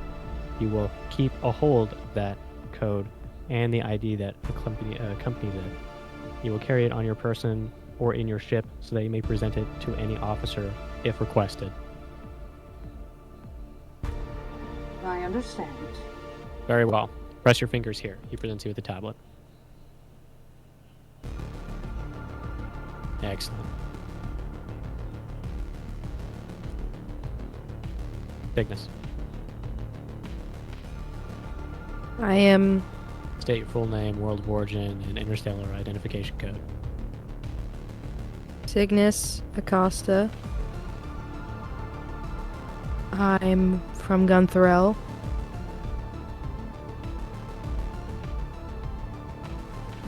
I don't think I have one of those codes. Well, that seems to match the information we tried to pull on you before. It doesn't look like you're registered with us. That will be amended at the end of this interview. You will be taken to a room, you will fill out some paperwork, and you will be presented with an interstellar identification code as issued by the Federation. Now, this is a foreign issued identification code.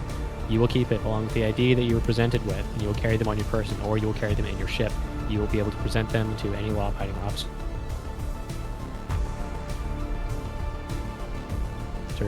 that asks of it. You will also be required to show this ID at future facilities and stations. We will be passing active Unicode that prevents anybody from entering otherwise. This amendment will occur later this clip to be unspecified if voted on by the Vimian House. Cool. You will be alerted via ship. Great. Escar. State full name, world of origin, and interstellar identification code.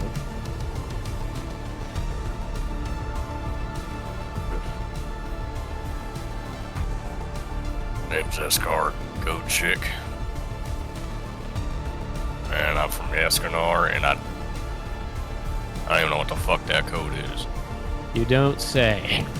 He just sighs and he sets down his pencil, rubs his temples. Okay. That seems to match the information we were able to pull for you. After this interview, you will be taken to a room where you will fill out some paperwork, after which you will be presented with an interstellar identification code. You will keep that on you along with the personal ID that is issued to you. You will carry that with you or on your ship so that you may present it to any law-abiding officer that has requested and any facility that does. Keep in mind it will be required later this clip as a new act is being passed by the Houses of Alvanon. Do you understand? Yeah. All right. When did you dock at the station and in what business or purpose? Oh, not too long ago. A few cycles, maybe. It was to do some work for Tucker Hen of all people. Tucker Hen. Captain Tucker Hen. Yes, we ran into him briefly before now, and he wished to see us. Interesting.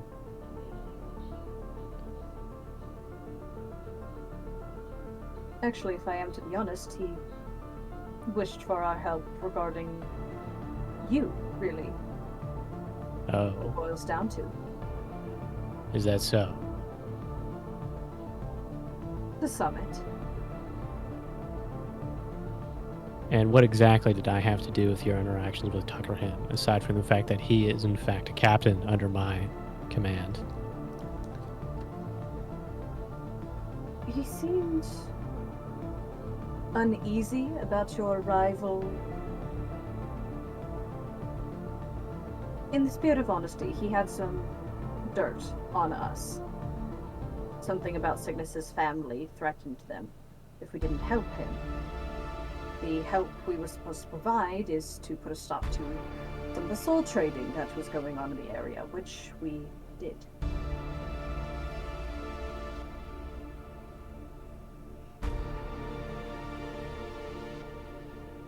Very interesting. He begins to write down on his clipboard.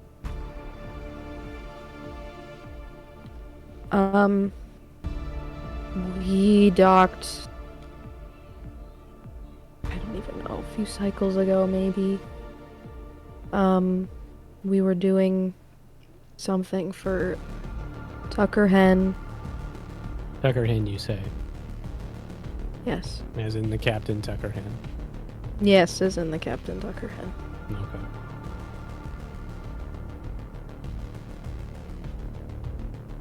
Would you care to elaborate on that business? He, as I am frantically skimming my notes, just a moment.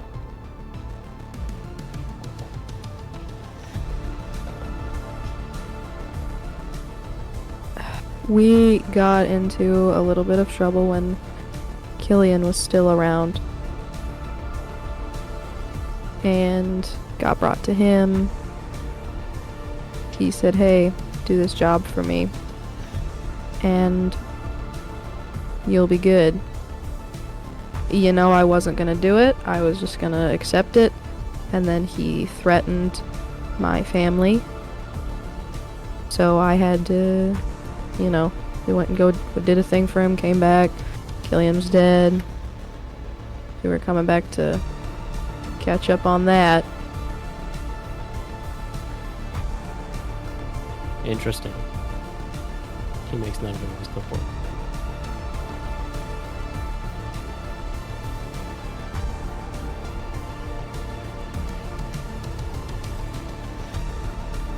You know,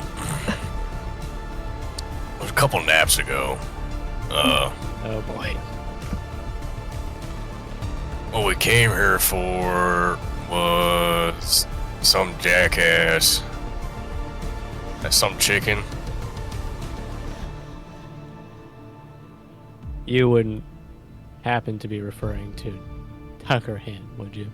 Oh, yeah. Yep. see.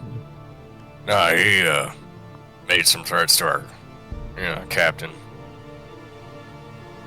And we did this job for him. Which kind of lined up with me. 'Cause we were supposed to get Scratch. We're supposed to track him. Or something like that. Did you?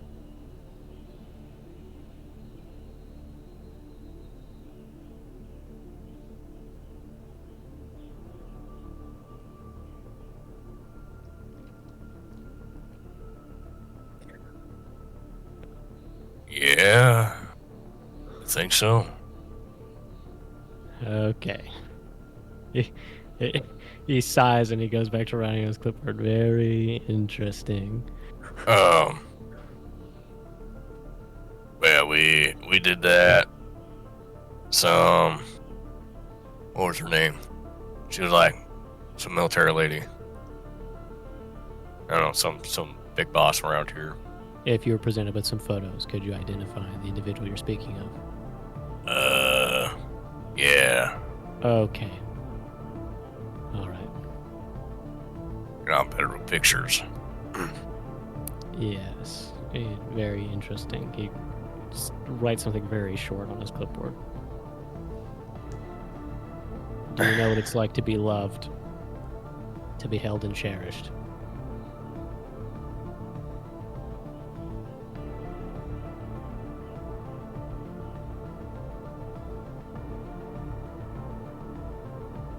Am I being asked that? What's going on here?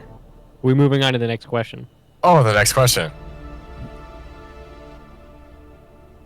We're going to go try as fast as we can from here on out. Yeah. Okay. Yeah, I gotcha. I will repeat the question. Do you know what it's like to be loved? To be held and cherished? Yes. Greatly. And I know what it is to lose that.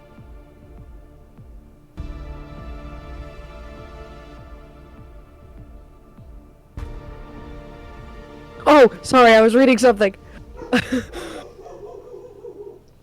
What kind of question is that? I will repeat the question for you. No, I heard the question. Alright. Yeah, I guess so. You guess so. Okay. I mean, I've been loved and cherished by multiple people, I guess. I don't know what that applies What a to coincidence. anything. That happens to be the answer to my question. Thank you. Okay, yeah. Every day I remember it. Definitely. So yes. Indeed. Are you a member of the crew sanctioned by the Federation? I'm not sure what you Registered mean. under the name Bloody Bastard. Oh, yes. Yes, if we are sanctioned, then yes. Yeah. I have no idea. I'm kind of a +1 on this. I don't know figured much. that would be your answer, yeah. Alright, you will be presented with some extra paperwork at the end of this, and I will need to speak to your captain.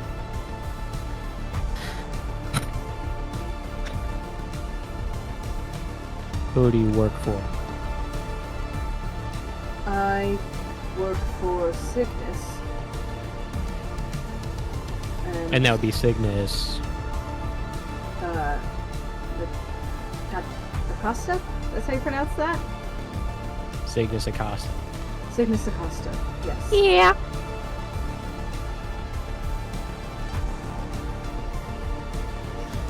Or rather, I just sort of ended up as part of her crew by circumstance. But if I am loyal to anyone, it is her.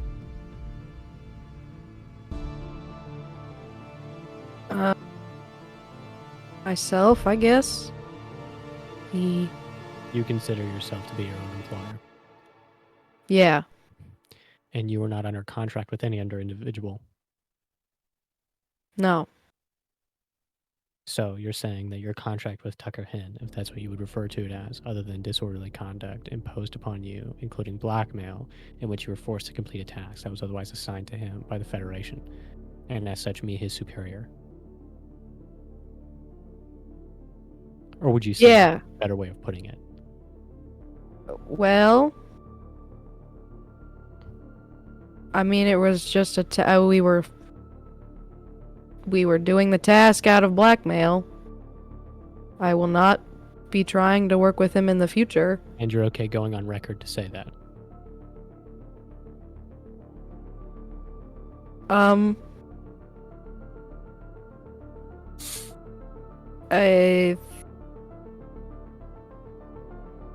Yeah.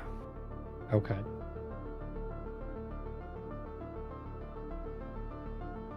I think.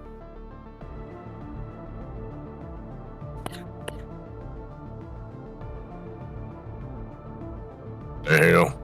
Okay. I work for Cygnus. And that would be one Cygnus. The one? That you don't know your captain's last name.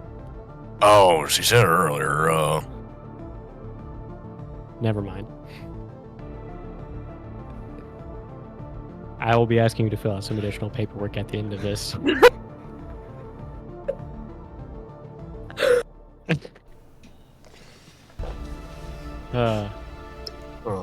Who is the one you treasure most? The one whose Treasure? burdens you bear as your own. Well, I would say the entirety of the crew, but if I had to choose one person, If you must single out a specific individual. Cygnus. Every time. Always.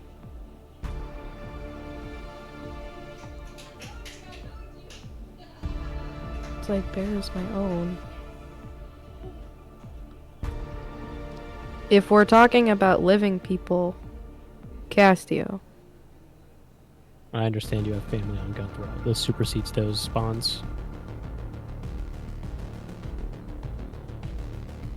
I can't really do much about them. I mean, like, if we mean every single person, even if I have no way to interact with them at this current moment, then it's my family. On If you Guthrow. had to single out a specific member, one individual.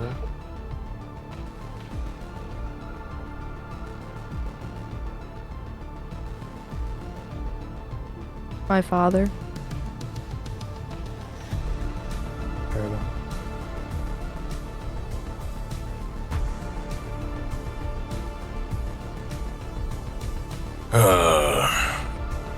This is an odd interrogation,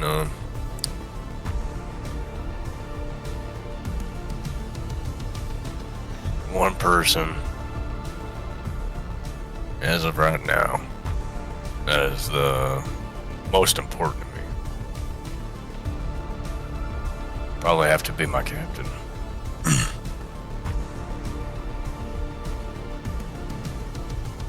He writes something down on his notepad.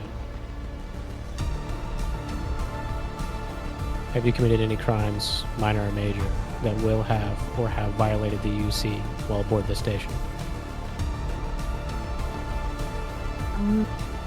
Yeah. Oh, yes. Under sanction of Tucker Hen, of course, but that is Federation business, is it not? Tucker Hen is not able to sanction any illegal activity without the permission of his superior. We are Well- not in an active war zone. He has no authority here. Well, then, yes. Participating I will in have you list active them here. bidding- Oh, where does it start? Active bidding, infiltration, identity. You will DM these to me later. Like, yeah. Okay. He's just going down the list.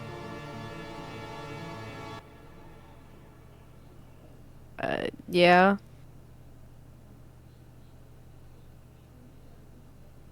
List them for me. You will DM these to me later.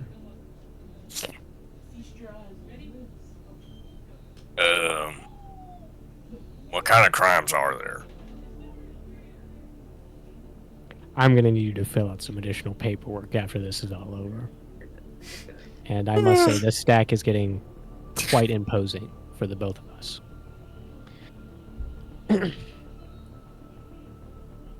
You're in an alley. Cygnus is on the ground, lying next to a pile of steaming garbage. Bullet wound in her chest. Smoking slugger in her hand. You're not helping them. Just letting her lie there. Why aren't you helping? What is the root of your inaction?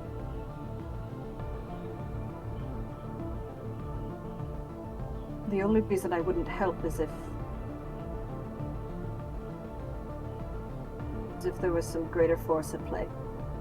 If somebody was acting with my own hands. And if And it who was would do such a thing? Who?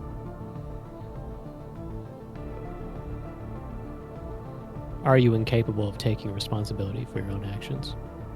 No. If it were to be my own actions, it would be a betrayal. Well, you're standing there. You're saying someone put the slugger in your hand?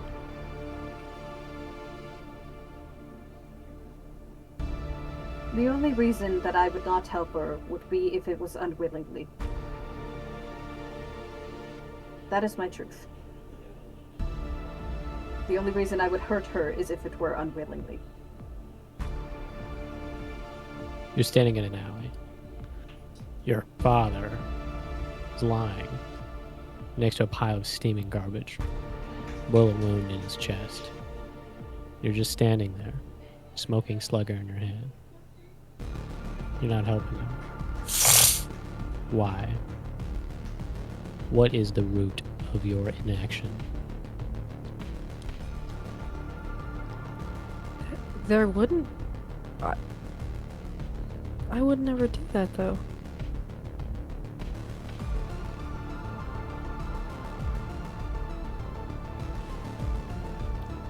I don't have an answer because there would be no reason I would not help.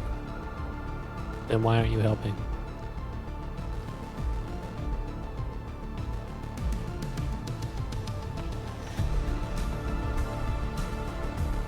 The only reason I wouldn't be helping is if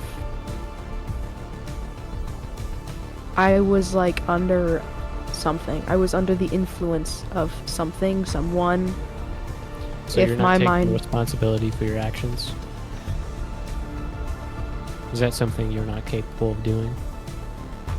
I can take responsibility for my actions. Then why are you standing there? Give me a reason.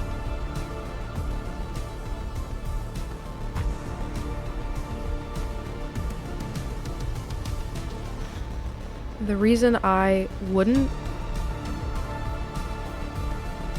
is if I was doing him a mercy of some kind. If there was two options for him, and one was so much worse than getting shot, then I would give him the lesser of two evils.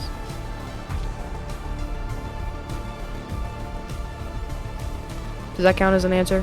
Interesting. You're standing in an alley. Your captain is on the ground, lying there next to a pile of steaming garbage.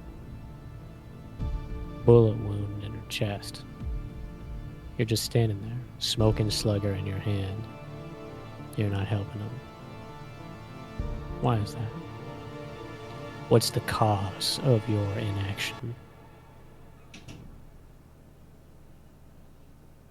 Well, if I'm holding the gun, then I shot them.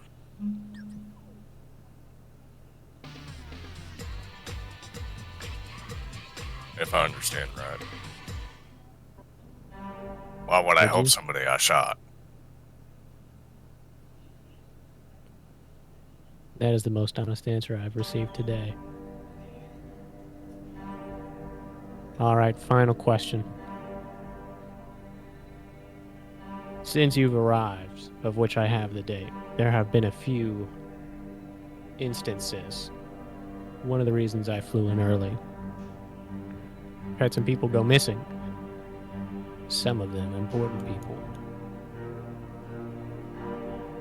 I'm going to show you some pictures. I want you to tell me if you recognize any of these people. He spread some photos in front of you. You see, they're all photos of victims. Each of them have almost no connecting features whatsoever. Clothes don't seem to matter. Their ages are scattered. Only one thing that they really all share in common. Something strange, not a detail. All of them are missing at least one shoe. Some of them left, some of them right. In fact, they seem to be evenly scattered if you were to count. An even number of left and right shoes missing from all the collective victims.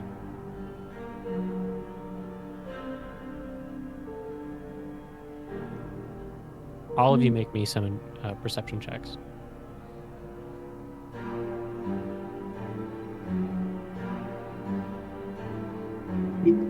Yeah, I rolled a 2 on the die. So that's a 7. I got a 20. I got a nat 20. Eskar, you got no fucking idea who any of these people are. In fact, you don't even realize they're missing shoes.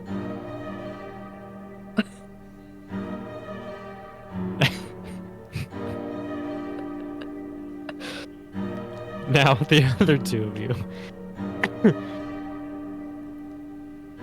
You see one photo in particular that catches you off guard. The one photo of a man who is missing both of his shoes. You recognize that face. You spoke to him not too long ago. He pickpocketed you.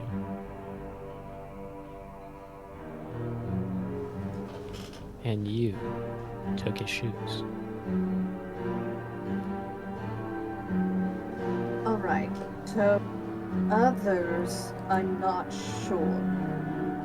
But that man, and I'll point to him, was a pickpocket who tried to steal from us on one of the lifts. And we chased him down and intimidated him, which you'll read in my reports. And then, well, if you search my bag, we're the ones with the shoes. But I don't know where he went after that. We let him go. He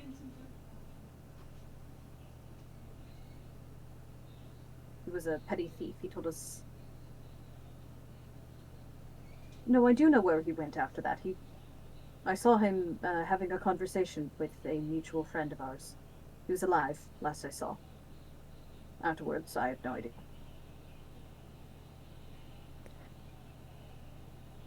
Do either of the other two... sorry, Eskar knows nothing.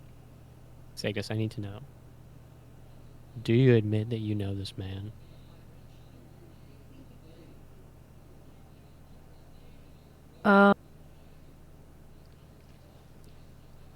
I think I met him once.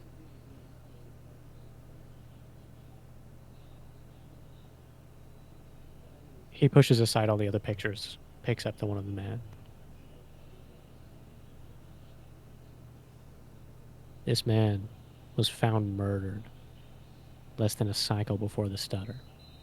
The report was sent to me because I specialize in analyzing killers like this one.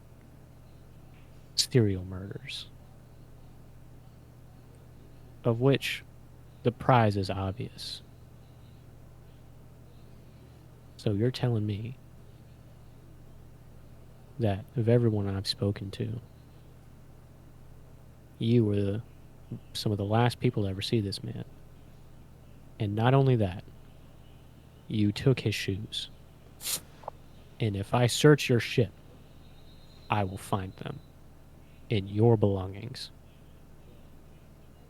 making you the prime suspect for the first string of serial murders to occur on this floating, goddamn piece of star brine shit. And that's where we're going to end this session.